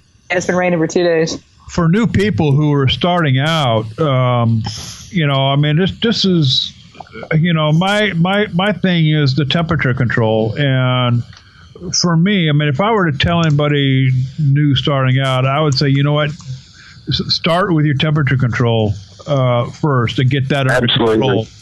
Because if you don't, there's no guarantee. You might have all the best ingredients and the best honeys and everything else, but if you can't control your temperature, things can go haywire on you. Oh yeah, and absolutely. I think I've said that 3 or 4 times on here. That was the one thing that I did that made the biggest difference in my mead. I bought one of those little refrigerators like kids have in college dorm rooms. Put a thermostat on it. A 5-gallon bucket fits right in it. Yeah. And that was the biggest leap forward that I made in making better mead. Yep. Yeah, and I've got a couple of little Rube Goldberg gadgets, temperature control deals that I made with copper tubing and wrapped around the glass, the big 5-gallon glass carboys. I've even got a crap. It just went off. A little plug. Crab? No. It's a thermo because it's digitally controlled. Thermocouple that goes down into this little stainless steel thing that's in the bung. It goes down into the mead, so it starts to pump when it gets them, and it's steady at 60 degrees. It's even been down. I could take it down as far as 55 degrees with this little Rube Goldberg contraption that I've got. So I'm able to age at 60 degrees, keep it cool. Which helps the sediment and everything else. And I can also ferment at pretty much any temperature I want. So that overcoming that was the biggest thing for me. So with that out of the way, now I can start working on some of these other things. Like, this pumpkin thing was as much an experiment for me as it was this community project for the show. I certainly intend on making more traditionals, before I get into making melomels and pie mints and all these other things. So I want to get good at that first. So, and that's another thing I would recommend to people too. I mean, I guess it's okay to start wherever you want to start, but I absolutely believe in what I was told that, learn to make good traditionals first. When you can get really good at that, because that's your base for everything else. So, if you want an awesome tasting melomel, first make an awesome tasting traditional. And for me, that's, my belief. That's where it starts. So. And there's more than one skill involved there, too. It's not just the mead making. It's being able to select the right honey. And that's the biggest problem I have is trying to decide what is this going to taste like when it's fermented down. Right. Yeah. So the pumpkin project, it's struggling, and I know that over the last 4 or 5 days I haven't put anything in the notes because not a lot really has been happening with it. The SG has come way down. It's still fermenting, however. I'm not quite sure how far this is going to go. The yeast that was used was D21, 16 grams of it. And, I thought it would stop fermenting somewhere around maybe 030, 025, but it's not. It's still going. So it just loves to eat sugar, I guess. So, but we'll keep an eye on it. We're going to see this thing through. And as intended, it'll go into a carboy, glass carboy for aging, and then we're going to rack it a few times. We'll dump it onto some candied yams. We'll add our spices, and possibly I don't like the idea of back sweetening. I would rather have that up front and be able to deal with it at that time rather than, because I don't want it tasting like pumpkin honey. I want it tasting like pumpkin. Or pumpkin pie or something, So, but we may have to back sweeten it down the road, but we will see. Something else I wanted to get into briefly before we get on with the Ask Oscar segment, which is kind of cool because, and those of you out that are thinking about entering your experiment, your mead, like me, into a competition. Oscar's got some pretty good advice that he talks about. But I thought for a minute, name that nutrient. And are they really all created equal? Ladies, it's kind of quandary for me because, I've got three local brew shops in my area that I go to, and all of them have different nutrients from different people. None of them, however, have the Fermade brand, but they all seem to have this Brewcraft, LD Carlson, Fermax, this Max, that Max, one called Superfood. Are they all the same thing, or are there very distinct differences? This may be an Ask Oscar question. Well, I think it might be a panel question. Maybe we get two or three other mead makers on there and have a discussion on it. Or we go to the suppliers and figure out if they will give us information on what's actually in all of these things. Or we could bring them in and let them talk about their stuff. Yeah. That'd be an idea too. Yeah. I want to get outside. I mean, I love the meaderies, don't get me wrong, but I also want to bring in cork people and fermenting or yeast nutrient people, and I'd love to get the yeast manufacturers on. Well, yeah, because it goes beyond just the yeast nutrient. I mean, it goes into the energizer that you mix. Some you just mix into a slurry, toss it in. I've heard and seen other recipes just toss it in dry into your mead. I have heard Oscar talk about mix it up in a slurry and 100 grams of water. There are. Well, the reason for that is so you don't get an explosion. Well, and there's what happens when you drop powder into a fermenting mead can be kind of really exciting sometimes. Yeah, especially if it has a lot of DAP in it. I found that out. Actually, pretty much anything that's a powder, if you put it into a fermenting mead that you haven't aerated and degassed a little bit first, can get really exciting. Yeah. But is there a preference, AJ, that you use? Is there one that you find better than any other, or I use what my brew shop carries because I don't like ordering stuff online because I'm kind of a Luddite that way. Vicky, how about you? What do you do for nutrients? I'm pretty traditional. I use DAP and Fermade K. I start out with the I want to say it's the Fermade K because to kick off my starter, and then You mean Go Firm, thank you, yeah. And then I use DAB and Fermade K in the beating process. But I've always been pretty simple in my mead making. I don't get into the chemistry. I never liked chemistry. I flunked chemistry in college. So it's so much of it is like work for me, and I don't want my mead making to turn into work. And despite the fact that Pete leans on me because I take such a simplistic view, I do follow basic fermentation management techniques, and I mind them. I'm going to be here for at least 2 weeks, so I can stir it every day. If I'm going to be gone for even 2 days, like I am this weekend to go shooting, I'm not going to start a mead because I don't want to take a chance that it's going to, blow out the airlock or something while I'm gone. Right.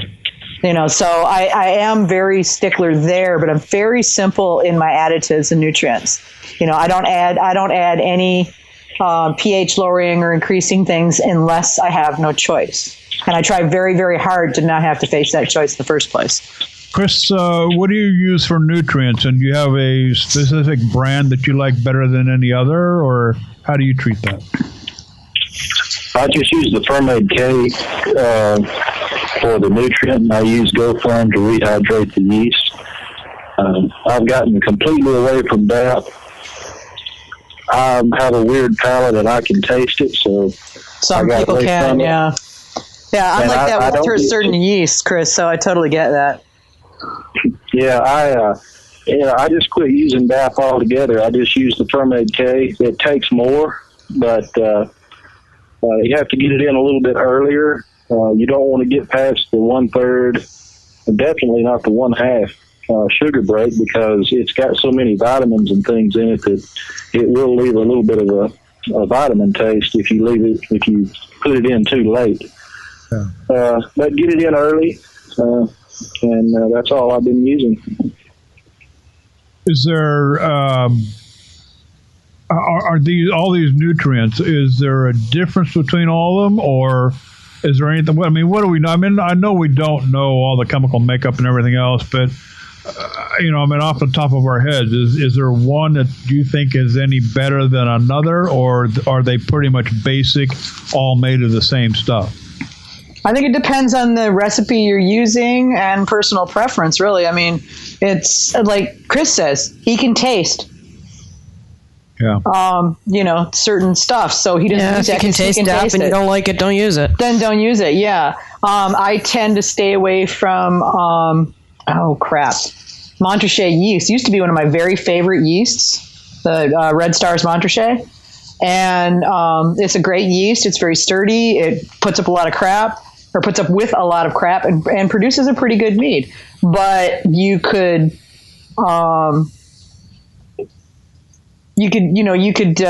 take that now, and if somebody uses it, and I've had it come across my table when I'm judging, I recognize it instantly. And it's gotten to the point where it's something that it's not my favorite. I'll drink it, especially if it's a really good mead, but I can recognize it and it kind of bugs me, I don't know why, but it just does. It never did before, but I picked it up over time. Weird. So I don't use it when I'm fermenting now. Okay. Yeah, and the Fermade K, it does have some DAP in it. Yes. I think it has enough to keep the yeast healthy, and but it's not enough to taste. So it's a good compromise for me. Yeah, I've been myself going more and more towards more Energizer rather than more DAP. When I first started out, I'd never heard of yeast Energizer, so I only used yeast nutrients, which was DAP. And so I've gone sort of from using only DAP to using mostly Energizer instead of only DAP. Yeah. And I sometimes go back and forth on what proportions I use, and I don't personally find it makes that big of a difference. But then again, I've also never really done side-by-side batches, and I don't have a very sophisticated palate. Yeah. Okay. Well, and this, on the off chance that we might be able to get Oscar in on a live session, this might be a pretty good segment for to run through with him and get a little deeper into it. But Vicki still would like to talk to some of the manufacturers and have them explain their product to us and learn more about it for sure. Yeah, I can tell you, I don't know where I heard this. It may have been Oscar talking about it, but the difference between the DAP and the Fermade K, or the organic and inorganic nitrogen, they actually prefer the DAP, which is the inorganic, and they will assimilate it quicker. But the thing is, it's not as healthy for them. So it's sort of like someone eating junk food or health food. Yeah. Most people would rather have a candy bar. It's quick energy, but it's not as good for you in the long run.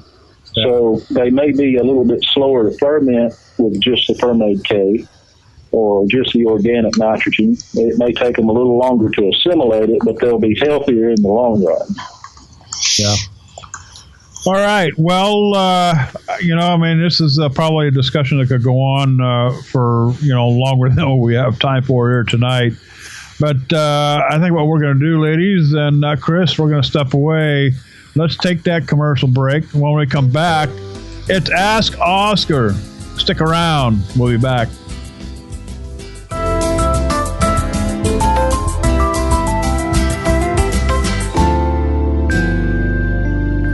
If you're a mead maker, you need GotMead.com. It is the absolute best and most complete resource for mead making you will ever need. The forum consists of recipes, discussion on equipment, techniques, and methods, complete with its own batch calculator. GotMead.com offers everything you need to start making mead today. And for just $25 a year, as a patron member, you'll have access to proven award-winning recipes, fermentation management, equipment discussion, and a whole lot more. GotMead.com. Sign up today.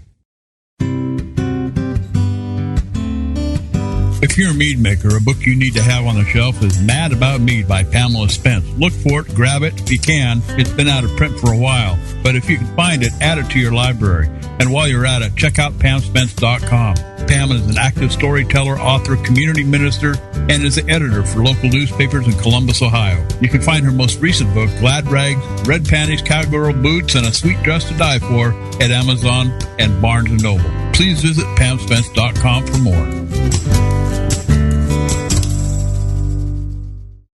Hey, this is J.D. Webb from GotMeadLive. You know, it's all about the mead here at GotMead, and I have to tell you, I am in love with Fling from Moonlight Meadery. The way they balance the tartness from the rhubarb against the semi-sweet strawberry and orange blossom honey is just amazing. Do yourself a favor. Go buy some Moonlight Meadery meads now. Visit them at their online store at moonlightmeadery.com/store or ask for it where you shop. Demand it where you shop. Ask for Moonlight Meadery meads. Growing up in a culture where home winemaking was a way of life, Sergio Mutella naturally began making wine himself as an adult, finding his way into brewing beer and eventually his discovery of mead. Earning numerous mead-making awards, Melavino opens its doors, becoming the first meadery in the Garden State. Featuring 20 different craft meads with amazing variety, Melavino is the fastest-growing meadery in the country. Melavino offers tastings and tours every weekend, and all of their meads are available online, shipping to 22 states across the country. Go to melavino.com and book your tour and tasting today. Located at 2933 Vauxhall Road near the rear of the Millburn Mall in Vauxhall, New Jersey. melavino.com. Coming back. Sorry. Coming back. We are back. Hey. Some of the, I swear, one of these days I am just going to accidentally leave the record button on. And I will so kill you. I'll send, you do know that Pete's he's my Croatian hitman, right? You know this. And he lives like 30 minutes from you. All I got to do is pick up the phone, man. Pick up the phone. Do not taunt Vicky, JD. You should know better. I will bring the wrath of Croatia down on your head. You don't want that, trust me. Do a behind-the-scenes edition. That's right. Plenty of that. Got me. Yeah, if he's been recording this stuff, got me the outtakes. You know, that could be really fun. Pirate sessions. Yeah. What do we talk about when you think you're not listening? We were going to launch right into Ask Oscar after the break, but during the break, Vicky reminded me that we needed to do a shout out here before we. Go ahead, Vicky. Yeah. All right. Kuda. Hamish, you got to tell me one of these days how to pronounce your forum name. Kuda Pukat, and you can beat me up later for saying that wrong. Hamish in the real world, and it's Kudapucat on the GotMead forums, gave us a shout out for the Eltham and District Winemakers Guild. It's Australia's largest amateur wine show, and it is going to be 15th of November. And I've put a link on the page for this show leading to the website, which is amateurwine.org.au. And it's going to be in, looks like it's going to be in Boleyn. And I'm sure you Aussies know where that is because I don't. But anyway, it is Australia's largest amateur wine show. So if you're down under, or you're going to be down under, go check us out because there's going to be over 500 wines available for tasting. There's going to be a separate boutique professional class, which should be interesting. Hamish, you got to let me know who enters that. And they're going to have gold medal and major award-winning wines on the tasting. They're going to have artisan cheese sales, artisan olive oil sales, and samples for both of those. And they've got really reasonable entry fees. And there's also even a souvenir wine tasting guide you can take with you. So lots of good stuff. It almost kind of sounds like the Major Cup Down Under, which I think is super awesome. I'm so glad to see you guys doing this kind of stuff. And, go see it. The link is on the page. It's amateurwine.org.au. So go see. And if you're going to Australia, definitely go see. If you're in Australia, go see. Kuda Pudicat, he's actually going to get another shout out later in the show. I forgot that Hamish was Kuda Pudicat or You're so good. Anyway, Kuda, hey. he spelled it out for me. He says Kuda poo shoot or choot. I'm not sure if it's a hard C or soft C. He says that was really close. So yeah, I don't speak Australian, so yeah. Okay, here we G'day, go. Hamish, and hope that plug was good for you. Here's Ask Oscar. He's talking about competitions. We'll see you in about 30 minutes.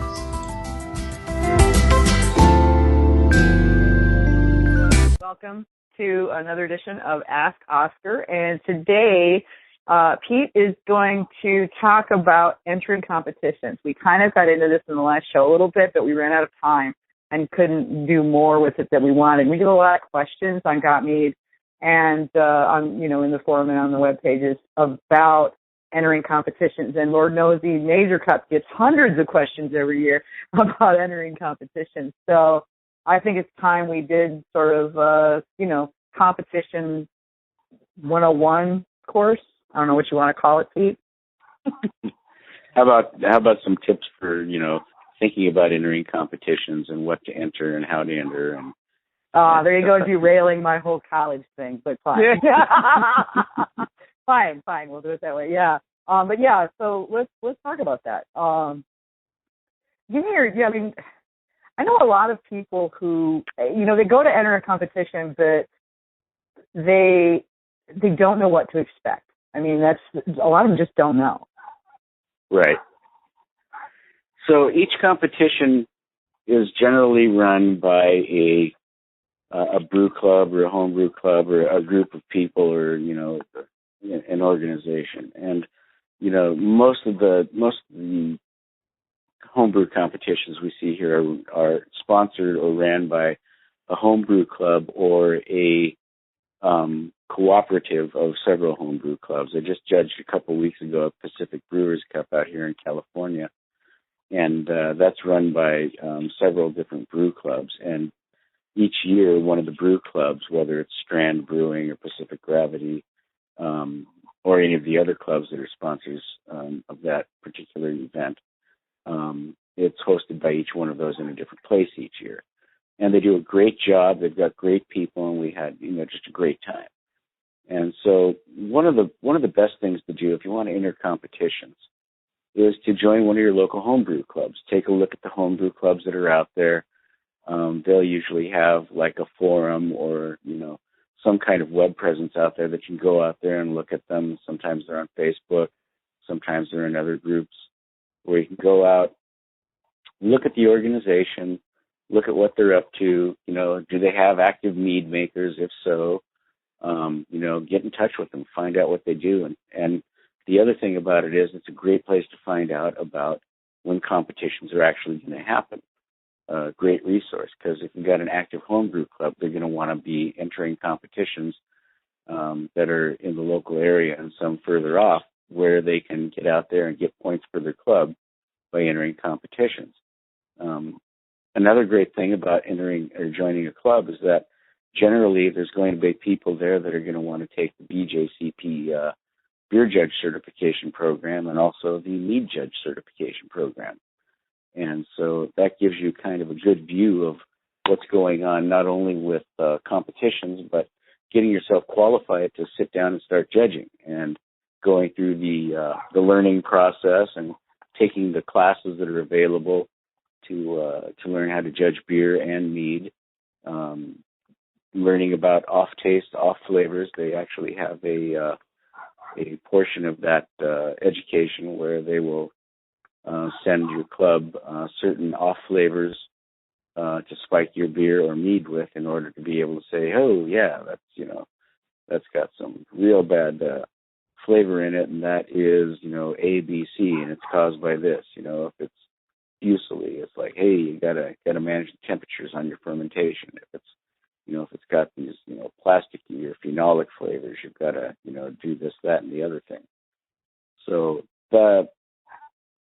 taking a look at the brew clubs that are around your area, deciding on one that you think will work with you and vice versa, finding out, what kind of competitions they enter, do they sponsor competitions, and getting involved by stewarding and, judging as well. That's one way. That's part of getting hep to competitions and what they're all about and how to enter. Well, how do I actually enter a competition? Well, first you've got to find out where the competition is, and that's why I suggested homebrew clubs. There's also a lot of local homebrew stores out there. So you can go to their website, and a lot of times they'll advertise on the website when there's a homebrew competition coming up. You can go to beertown.org, the American Homebrewers Association, and they have a very complete listing of the different homebrew competitions that are out there, where they are, what the entry rules are for them, and so on and so forth. And then you can go to the individual website for each of the competitions and find out what particulars there are. Do they take mead submissions? Do they take, beer submissions? Do they take cider submissions? Once you've identified a couple of competitions, then you want to kind of learn about the competition itself, which clubs run it, what they do. Do they have a separate best of show for beer and mead and cider? Is it just one best of show? Do the organizers, I know there's a couple of competitions out here in California where it's actually been stated out there in front and notoriously that a mead will never win best of show at this competition. This is a beer competition. Well, probably don't want to enter. Yeah, probably don't want to enter that competition. And so those are the kind of things that you need to know before you enter anything. So you got to do some footwork on that. Get to know other people in the clubs. Get to know your folks down at the local homebrew shops. Search around on the web on the different resources that are available through the American Homebrewers Association and their website that has competition information in it. And, talk to some of the people locally around there that you brew with that may be involved in, like I said, homebrew shops or homebrew clubs and such, and find out which competitions they enter and if they feel they got a fair shake at those competitions. Let's face it, mead and beer is expensive to make. And so if you're going to be, spending money on honey and making something that's, pretty expensive to step into and make, then, if you're going to be making entries at 3 beer bottle sized entries to most of the competitions out there, you want to select carefully and wisely. So you're going to want to sit down and do all of your research, find the places, target the competitions you want to enter. Now that you have all that done, so what are you going to enter? What is it that you're making there? Is it worthy of entry? Well, I think anything's worthy of entry, especially, if you're making mead and you're the only feedback you're getting is your friends who are liking it because it's getting them drunk, and you who are liking it because it's giving you a buzz, and you think it tastes pretty good. Well, how do you know if it's actually any good? Well, competitions are your best way to do that. And so that's why I, kind of pedal back to finding out about the competitions that are local to you and within reason, finding out about them, who sponsors them, what they're all about. Do they have separate prizes for mead and beer categories? Do they have any, certified mead judges that are coming in there to judge for them? Do they have experienced mead judges? Do they have just people who like to drink mead but don't really know anything about it? Those are all good things to find out before you enter. So, that's the upfront work, is finding out about the competitions and where everything is and, who the players are in those competitions. Once you've identified a competition, then it's time to sit back and take a look at your stock. What do you have? What's ready? How young is it? How old is it? Has it been aging for a while? Does it taste good? Do you have questions on it? I think a lot of people only enter stuff that they want to win. And I think that's fine for them, but if they want to improve their mead making and get questions answered, then my advice would be to take the stuff that is, you're tasting it going, there's something going on with that, but I don't know what it is. I mean, I did everything right, at least by the recipe. What is it that is off about this that shouldn't be off? Did I do something wrong with the fermentation? Was it too hot? Was it too cool? Did I use the right yeast? Did I use the right honey? Did I, use too much nutrient or too little nutrient? Why does it taste like, sulfur? So those are things that you have to run through your head and get an idea of, do I want to take the safe bets and send them in there and get positive feedback, or do I want to solve some problems? Do I want to enter the stuff that I feel that I need to improve on and get advice from people who actually know on how to improve it? That would be my choice if there's things that, I want to go and learn about. The best thing you can get back from a judge is not only an acknowledgement of, there's something going on here and it looks like it's this. And, so how do you solve this? Well, make sure that you're adding nutrient, make sure that you're managing the temperature, make sure that you're managing the pH. Look at the drop in fermentation rate, as it goes on. Does that mean that it's done or almost done? Does that mean I need to rack off of the yeast now? Am I getting off flavors because I'm leaving it on the yeast too long? Did I need to leave it on the yeast longer? All of those kind of questions. I know that there's people out there that at home will make a bunch of mead and they'll go through it and kind of select all of the stuff that they know is good, and that's all they're ever going to enter is the best stuff they can in the competition. They're focused on winning a medal or winning a best of show, and that's fine too. You always do that. Those people aren't necessarily interested as much in getting feedback on what they made and what the faults are, as much as they are in finding, this is a great mead, here's a medal. And that's fine too. That's what competitions are for, is for people to win medals, and get some accolades. In a lot of cases, mead makers who enter a lot of these competitions now are looking to up their game so they can go professional. And that's another thing. Hey, if you've got a meadery on your list of things to do and start up, then you want to take your core competency recipes and submit them, get feedback on them, and do that for a few years until you find out which ones are the ones that are going to be consistent winners, and then enter your competition with that in mind. Another thing that makes joining a homebrew club advantageous for people that want to enter competitions is you can take, if you've got 6 meads that you want to enter, you can take those to one of the meetings and say, okay, guys, let's sit down and go through these. Which of these stand a chance of winning a medal and which of these don't stand a chance of winning a medal? So let's go through them individually. I've got a traditional dry here. How does it taste? And people that have entered competitions before, people in the homebrew club that are judges, and people that are, knowledgeable about mead and mead making, those are all significant advantages to have on your side. It's like, hey, I really like this one, I want to enter it. And everybody goes, oh, wait a second, you've got some, diacetyl going on here, or, there's some other issues here with, higher alcohols and fusel flavors and such. You're finding out right there before you enter it and spend your $6, $7, $10, however much it's going to be for that particular competition, to save you a little bit of money and say, hey, what you're going to get back on this is that it's got these flavors, and in order to not have these off flavors in it, you have to change how you're making your mead, and this is how you change it. The other thing that's kind of good is, being able to sit down with your club and people that are knowledgeable about mead and have them go through the things that you're making and give you some heads up before you actually do enter. So when you enter it, you're going to have a better category of mead, a better class of mead, I should say, to enter into that competition with a better chance to win. You're still going to get valuable feedback as well. Even if you're making a good, solid mead, there's probably room for improvement on it. And that's what the judges who are going to be judging your meads will give to you as far as comments coming back and ways to improve. And having knowledgeable people about mead and mead making in your homebrew club will go a long way toward getting you into that position in the competition where you can win something.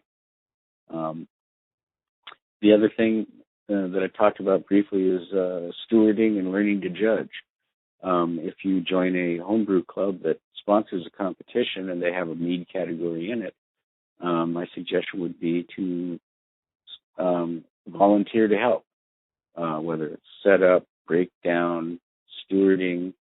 You're going to learn a lot about how competitions work. You're going to learn a lot about, when the competition entries are received, where they're stored, the process of unboxing them, identifying them, categorizing them, and making sure that the entries that were shipped are received, and accounting of what's been received and what hasn't. If there was breakage, notification out to the folks that have entered, and notifying them that, hey, we got 2 bottles, but one of them was broken in transport. Do you want to send another one? We've still got 2 weeks before the competition, yada, yada, yada. There's a lot that goes into putting on a competition. There's a lot that goes into knowing what you should enter the competition. What categories? Well, the other thing that's good about having a homebrew club that sponsors a competition is they can tell you which categories were, highly contested, had the most entries. From the Mazer Cup, I can tell you it's generally melomels, berry melomels, other melomels, and open category meads. Weird melons. Yeah, exactly. And so, if you're making just like a straight up berry melomel and entering it in the berry melomel category, that's great. But if you got something that's a little bit off, kind of like an oaked traditional mead, well, that's kind of taken on a whole new meaning nowadays in the competition ranks. If you're going to be in there competing with an oak traditional, that's going to fall into the other category. Of course, off the top of my head, I don't remember which new category that's going to fall into. But if that puts you in one of the categories where there's a lot of entries, an oak traditional is not going to get the same kind of attention that a spiced blackberry, farkleberry, gooseberry, chipotle chocolate mead is going to get. If it's done well, if it's executed right. So you really have to also kind of meter the kind of mead you're going to enter into which category, especially if it's a category that's wide open, where there's going to be a lot of, crazy stuff going on in some of the meads that are there. In many cases, traditionals get very much overlooked. Because people in competitions, and this is something I'll come back to, are looking for like wildly crazy kind of stuff with lots of different, executions of the ingredients. And sitting at the table, I'll see like somebody enters something like a metheglin that's just like a cinnamon spiced mead. And they go, yeah, there's cinnamon in there, but I'd like to see a lot more of it. And in a lot of cases, they're passing over the fact that this is a brilliantly executed mead with a lot of subtleties, a lot of layers, a lot of complexity, a lot of good structure. And it just gets passed right over. It's all like, whoa, here's a chocolate chipotle mead. Taste this. Oh, it's all chocolate and chipotle and a little bit of honey in there. Yeah, that tastes great. And all of a sudden this wonderfully complex and really well executed, simple cinnamon spiced metheglin gets overlooked because there's somebody flashier, it's got a bigger, flashier, newer car. Yeah. Well, and so can I interject something here? Yeah. It comes to mind, and I don't know how many, we had a little bit of this conversation last week, is that remember when you're meeting a competition, that all judging is subjective, because what judges are able to perceive and define varies from person to person. What you perceive and define as the good characteristics and the faulty characteristics of a particular mead are going to be different than what I have, or what Ken Tran has, or what Andre has. So there's a lot of subjectivity in there, partly due to just people's taste buds reacting to a greater or lesser degree, as well as, especially with newer judges, and honestly with some that have been doing it for a long time too, what you get is the fact that what you personally like, maybe you love a huge chocolate chipotle, flashy mead, and the subtle cinnamon just doesn't do anything for you. So it's hard to divorce your personal preferences from what you're judging. So as a person entering, be aware of that and know that it's they're not picking on you specifically. They're speaking through their experience, their, subjectivity, and their ability to divorce their personal tastes from what they're judging. Right. And, one of the other things that I see a lot at the tables is, in a lot of cases, if you enter something that's got a lot of ingredients in it, then in most cases that I've seen sitting at the judging table with other judges, they're going to be like, yeah, they called out cherry and they called out chocolate, and that's there, but it's really, really not representing the way that I think it should be. So you get a couple of different kinds of judges. You get judges that are good at recognizing subtleties and integration and layers and complexity and structure. And you get judges that, if you said that this is a chocolate chipotle mead with raspberry, they want to see all three of those things represented at the same level. And they're not looking for subtlety or structure or layer. It's all like, do I taste chocolate? Yes. Do I taste raspberry? Yes. Do I taste chipotle? Yes. Okay, that's a good mead to me. So you have a gamut of judges there who are looking for things and subtleties and really nice, layered integration and complexity, and judges that are just looking to get beat over the head with the ingredients. And this is one of the things about competitions that's kind of tough, is you get all kind of judges. Vicki was alluding to subjectivity as far as judging goes. That plays a heavy part. Most judges that I've sat with in different, homebrew competitions, I'll call out the Mazer Cup as an exception to that, is while they appreciate and enjoy a really well executed mead in all of its parts and how it becomes a greater, the parts equal greater than the sum of the total parts that are into it, they're also looking for, hey, he called it out on the entry sheet. It's got this, this, this, and this, and I only taste these three things. And if this isn't in it, then I don't want to push it forward. Yeah. And in some cases, they completely miss that these three things combined work together to give you this overall flavor and this overall complexity. And so, in some cases, judges don't really get that. And so, you really have to pick and choose what you enter. If you've got something that's full of subtleties and it's just, a wonderful mead, it might not be the mead that you want to enter in a certain category, because it's not going to be as flashy as some of the other stuff that's in that category, especially in the open category. So just be aware that judges have not only different views on what a mead should be, but different palates, different approaches to, what's being entered, if there's multiple ingredients. In most cases, judges are going to want to see all of those ingredients represented in either equal or supportive roles. And while we're talking about that, let's talk about, what constitutes a well-balanced mead to a judge.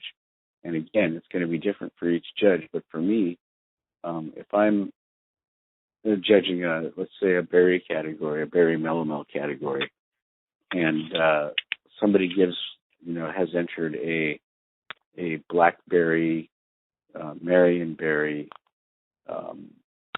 melomel. A lot of people are looking for blackberry flavor, and as a mead maker and a winemaker, I look at that and go, that's great, and I like the idea of the blackberry flavor, but I'm not looking for mead with blackberry juice added to it. In other words, having the blackberry flavor in there through the primary and into the secondary fermentation, it's going to be different than fresh blackberry. So a lot of judges are looking for fresh blackberry flavor. I've heard the comments before at the table. So like, well, this doesn't really taste like blackberry. It tastes more like wine. Well, hey, if you ferment blackberry juice, it's blackberry wine. Yep. And ferment blackberry juice in mead, it's blackberry mead with, hints of that blackberry wine kind of character. Yeah. So as a judge, you have to step back and say, well, yeah, this is a product that was fermented with, honey. And so does that mean it's necessarily going to have a fresh blackberry taste. Not necessarily. Is it great when it does? Sure. Is it bad when it doesn't? No. It's up to the individual judge. And so that's where, as a judge, you see a conversation moving in that direction. You have to take a step back and say, listen, we don't know what the fermentation process was here. We don't know how they did it. We don't know if they just added juice to it in the secondary, and that's why it tastes like fresh blackberries or not. Mm-hmm. You know, that's not something that we need to use as a criteria as much as, you know, what level of quality is this mead? Do the different aspects of it, the fermented portion flavors of the blackberry and the fresh flavors of the blackberry, do they integrate? Do they bring structure and complexity? Do they bring a nice, complex kind of wash along the palate? Is there a nice long finish? What's the mouthfeel like? Is it hot from alcohol? Is it prickly or tart from the acid in the fruit? You know, are those things all in balance? And so it's very difficult for people who aren't trained as judges and who don't have experience as judges to really, you know, suss that out through the competition and through the judging process. So it's, you know, one of the things you have to be aware of when you're entering is, what does my mead taste like? Is it a big blackberry bomb? It'll probably do pretty well. Is it more subtle? Are the flavors of the blackberry less out there in front? Is it, you know, well integrated with the honey? And that's kind of the problem in a lot of competitions, is that things that are executed really subtly and done really well and have a lot of layers of complexity to them, I haven't seen do as well as the big, obvious, hit somebody over the head with a bat kind of flavors. And so I really I have to say that some of those big hit you over the head with the bat flavors are some of my favorites, but that doesn't necessarily mean that they would pull, you know, top marks in a competition. But yeah, and I think this ties back a little bit too for the entrant, the person who's putting the meat in, is, and we had this come up, and he actually contacted me after the show, the gentleman who was asking about, I'm not even sure what I'm tasting. You know, I know I taste something, but I can't put a name to it. And I think that loops back to what you were saying earlier. You have to know what you're looking for, and the best way to do that is to taste and judge, if you can, mead yourself. Right. Yeah. You know, go ahead. I was just going to say, to get involved at that level, for me, I mean, I've been judging meads for, I don't know, close to 20 years now, I guess. And I'm still, there's so much I don't know. And I know this. But at the same time, there's so much I have learned. There's so much that is different for me now when I taste something, when I make something and I taste it. Things that I was giving to my friends back when I was just, you know, a newbie mead maker and had never entered a competition and all that kind of stuff that I was giving to my friends, I look back on that now and shudder at the horrifying meads that I gave to them because I didn't know. You know, I didn't realize how bad they tasted because I didn't know. So I think that if you can get involved at that level to a local competition, to volunteer and maybe have the opportunity to sit with the judges and hear what they have to say, and if they allow it, you know, judge along with them as a sort of trial thing, you know, to get the hang of it, which we do that at the Major Cup, you know. Right. And I think that's an amazing way for people to learn, and it does wonders for the industry because people get to taste the really good meads and know what a really balanced, complex, nicely layered mead should taste like. Right. And see, that's really ultimately where competitions want to be going anyhow, is, you know, when they sit down at that best of show table, you want to have the best judges you can find sitting at that best of show table. I love because there may be that one mead out there. There may be that one mead out there that is just such a well executed mead that it's made it through the medal rounds and deserves to win best of show. But you know, you may have somebody else out there that's just going to stick to their guns about, you know, having that, you know, that pomegranate vinegar, you know, kind of experimental mead out there. They just really like it because it's weird. Yeah. Well, but we've had some in both the home, or in the home competition, since we have the BOS table there. It's amazing to watch the interaction that goes on around that, because you're not judging for points at that point. You're judging for excellence against all the other meats. Is it in its own self more excellent than the other, however many, 15, 17 meats that we have on the table? So, to hear that conversation and what they pull out to use as their, I think this is the best one because, is really fascinating, I think. And having been there myself a few times, it's been an amazing exercise in learning and knowledge and just expanding my perception around what works and what doesn't work. Not to mention getting to taste, a couple dozen meads that are all at the top of their game. Yeah. The quality of the stuff on the table is really going to be what you're looking for, and that's why it's been really great at the Mazer Cup to have Ken and Andre and Julia Fairbrother and Susan Red and Julia and a number of other judges that we've had sitting down at the Best of Show table. Ryan Thomas, who's runs our home committee now and runs the home competition as well. He's very well versed in mead and mead making and the subtleties that you run into. And I think this year, when we sat down at the Best of Show table for home, we came up with a really well executed mead that had all kinds of great stuff going for it. It was a sparkling strawberry off dry mead, if I remember correctly.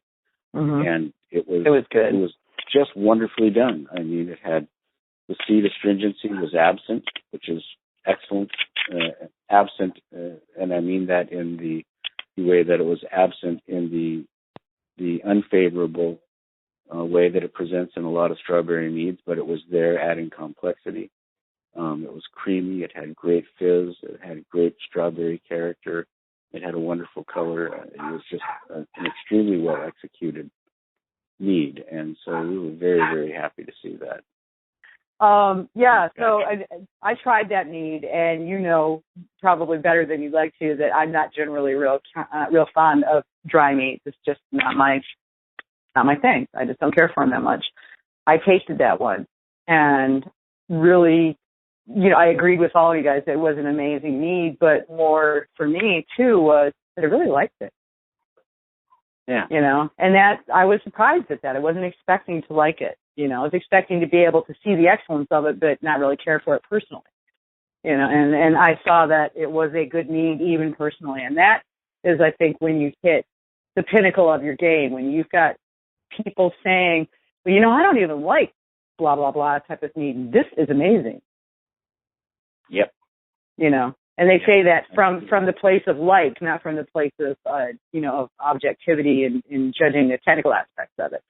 So that's I think is pretty cool. And that's what you want when you're creating a mead with an eye to possibly entering into competition is not do your friends like it, but do people who are knowledgeable about what a good mead tastes like also saying that it's good.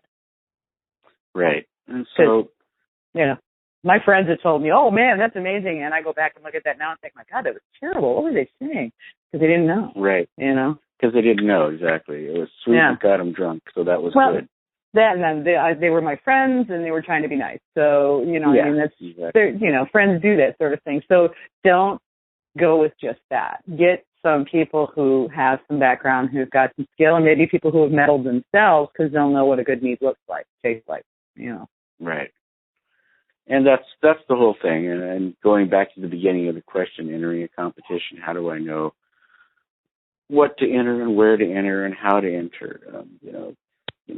Find people around that are knowledgeable about the competitions in your area. Join a brew club. Check out your local homebrew competitions. Find out if the competition has a separate category for Best of Show for mead and beer and cider. Find out, if you can, what kind of judging they have there. Do they have mead certified judges? Or is it only beer certified judges? Do they get a large influx of meads in their mead portion of the competition? Sit down with the brew club that you decided to join and test your meads before you enter them. yeah, this one should do well. This one should do well. Yeah, this one needs some more work here, and here. And so enter with that in mind, putting your best foot forward, but at the same time looking for ways to improve and looking for the feedback, because that's what you're going to get that's invaluable on the score sheets, is the feedback from the judges. Yeah. And if you're not getting good feedback from the judges, you need to let the competition know. Yeah. And if you're asking people for their opinion, man up and take it as positive criticism for which it's intended. That's the big thing. I have seen people, and have actually had people email me later because, our names go on the judging sheet, and this doesn't happen often, but they're like hurt. It's like, I gave you my honest opinion. I'm trying to help.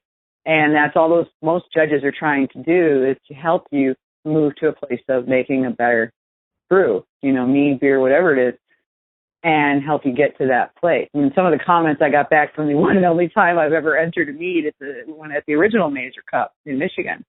And it came back, and lots of comments on the judging sheet, not very many of them positive, but all constructive. And I learned from that. It stung a little bit, but I also, when I sent it in, kind of knew it really wasn't all that good. I just wanted somebody else to tell me where was I on the scale of horrible versus, you should hang on to this. So that's the big, when people ask me to give them an opinion of their mead, I flat out, first question I ask them is, do you want me to be nice, or do you want my real opinion? Which may be nice, but it may also be critical. I don't know. And more often than not, they go for accurate rather than friendly, Yeah, they want constructive, helpful criticism, and that's what it's all about. And so, identify your target competitions, identify the mead that's best to enter in that competition, enter it, and look for helpful feedback from the judges. And that's, the primer on entering competitions 101 from me, as far as the things that I know. Other people have different opinions. This is just my opinion. It's not the best. It's not the worst. It's just mine.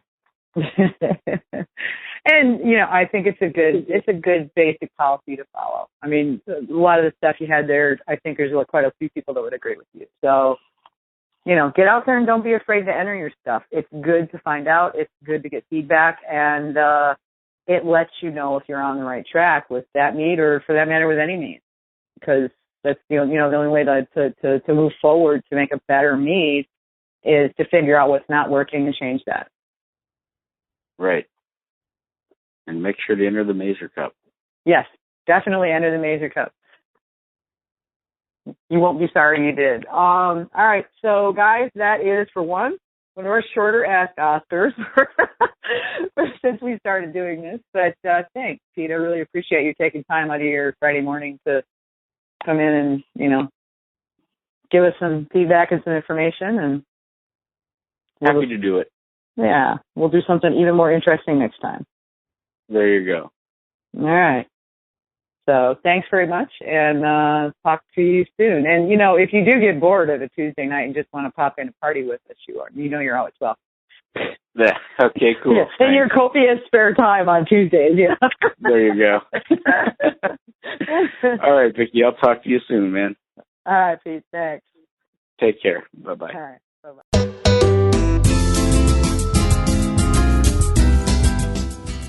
Ask Oscar. He was talking about competitions, Vicki, and how to enter your stuff into the Mazer Cup.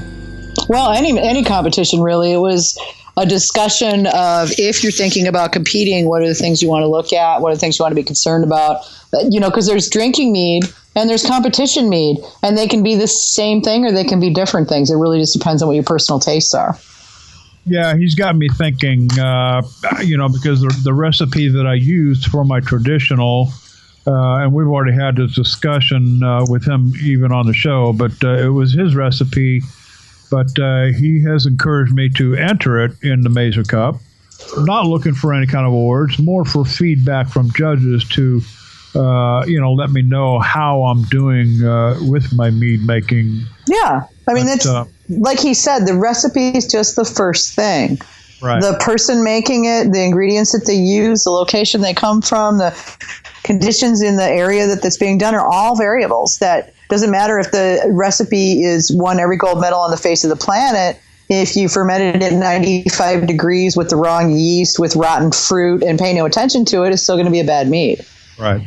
So it's that kind of a thing. I mean, some of his recipes, well, many of his recipes have been made by other people and taken golds and best in shows at other competitions.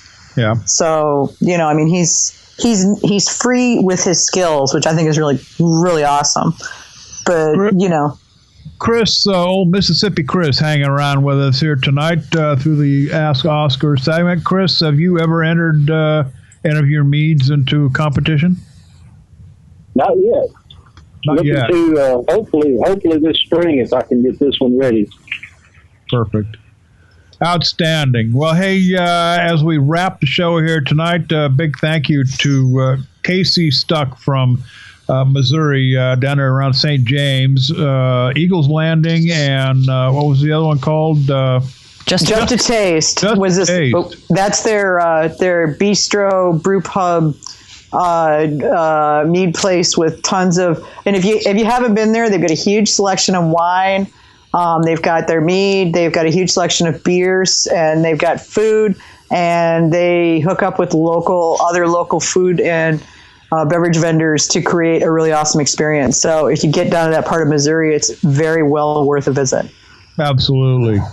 And usually at the end of the show here, I cruise through the forums and I look for something kind of interesting and come up. And what did you come up with? A beer robot. Yeah, I saw this. This is in the Hive section in the GotMead.com forum. And this is from Seachild. He writes, for almost $2,000, this machine will brew your lazy ass a beer. There is really a machine coming out that sits on your counter and brews whatever beer your app tells it to. So apparently you get this app for your smart home. Wait. For $2,000, I could fly Oscar to my house, give him a place to live, and feed him for 2 weeks, keep him busy and happy, and he would make me an amazing, award-winning custom mead or beer, and I wouldn't need any machinery, and I'd have somebody to talk to. Well, Seachild goes on to say that you could go out and spend $100 on the ingredients after you had the equipment and of course brew your own beer. But I thought that was pretty interesting, and he's got a link in there. You can actually go see this little thing. That turned up on one of my feeds from one of the other guys that does a mead sort of newspaper thing online, and I got a link on the Twitter feed about it today, and the first article was about that thing. And for those of you who maybe are just feeling totally lazy and don't want to actually make your beer, but you want to drink good beer, and you don't feel like running down to Total Wine to buy good beer, for what this thing costs, fly the best beer brewer to your house, put him up and feed him, tell him what you want, and he'll make it for you. Then you can fly him home and you'll have beer.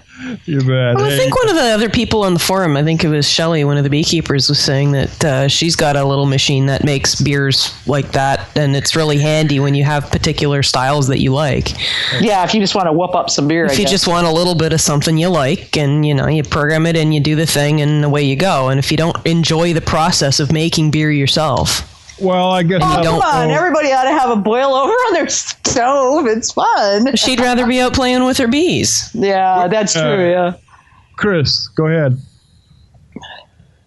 No, I didn't say anything. Oh, I thought Chris said something.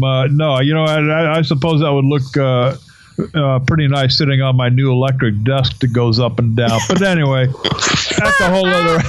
That's a whole other ballgame. You're an IKEA whore. Here's the second shout out to Kuda Putty Cat.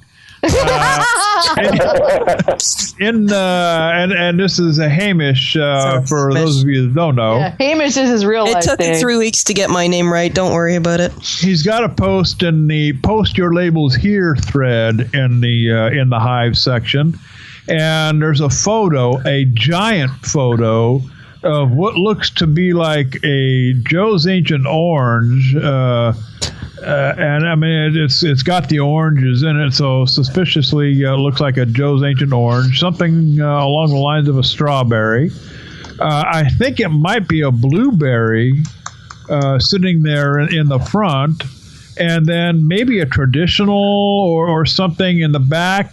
But I'm not worried about those. I want to know what's in the little one in between all of them. He's got this little flip-top bottle that's obviously secreted away in this little brewing chamber that he's got, and I want to know what's in that one. So kudos. I'm asking him. I've got him on Skype right now. If you're still up. He may be listening. I'm not sure. I do have a question for you guys. What is the oldest Joe's Ancient Orange that you've had? I have one still in bottle from my very first batch. I haven't tried it yet. I figured I would probably try it on like its 10-year anniversary or something like that. But I've got 375 ml of my very first batch of Joe's Ancient Orange. Okay. Oh, okay. The little bitty bottle is a Red Gum Chai Bochet, and I'm getting a bottle of it. He said you're not being nice to him, so he doesn't know if he's going to give you a bottle. Because he asked me for addresses, and I said, I don't know, JD. You'll have to ask me. He's like, JD won't talk to me. And I'm like, okay. Well, it's not that I can't. I won't talk to you, Hamish. I've got my hands literally full here with all kinds of. I've got 3 screens that I have to look at, and it's very, very difficult for me to respond to people on Skype. But okay, email him, Hamish. He responds to email most of the time. Yeah, email me or leave me a message on the forum or something, and I'll be happy to get back to you. JD's on Facebook too. Yeah. Just be careful. He rants on Facebook. That's where he's like JD alter ego on Facebook. It's kind of scary. We've come to that time, ladies. So let's go ahead and wrap this thing up. Next week, we've got Zeb Johnston, Vicky, from Lion's Head Meadery going to join us. Right? Yep, we do. Yeah, sorry. I tried to talk to you and Hamish at the same time. That's okay. So be here for that. Beyond that, Lion's Head is actually not open yet. So we've had one that's been open less than a year, one that's been open less than 6 months. And so Lion's Head's going to be our first. We're in the middle of this meadery. This should be fun. Yeah. And Chris, again, thanks for sticking around. Always glad to have you a part of the show here. We should just make you a regular, and we'll just get you on at the start of the show. But it's that whole fame thing. I'm trying to keep it down. Okay. And Hamish, thanks for putting up with us here tonight. And you know what? I guess we'll see everybody next Tuesday night. Hey, check out GotMead.com if you haven't yet. Get your $25 in. Get that patron access. And then the replay will be up on SoundCloud here probably in the next few hours or so. So go ahead, Vicky. Yeah, JD lets me know when they go up and when I get up, because he lets me know at 3 a.m. my time, so I do it when I get up in the morning Eastern time. But you don't have to check Got Me just on Tuesdays. We're around all the other days too. Yes, we are. You can get Got Me anytime, anywhere, any place. Yeah. With that, we'll see you next week.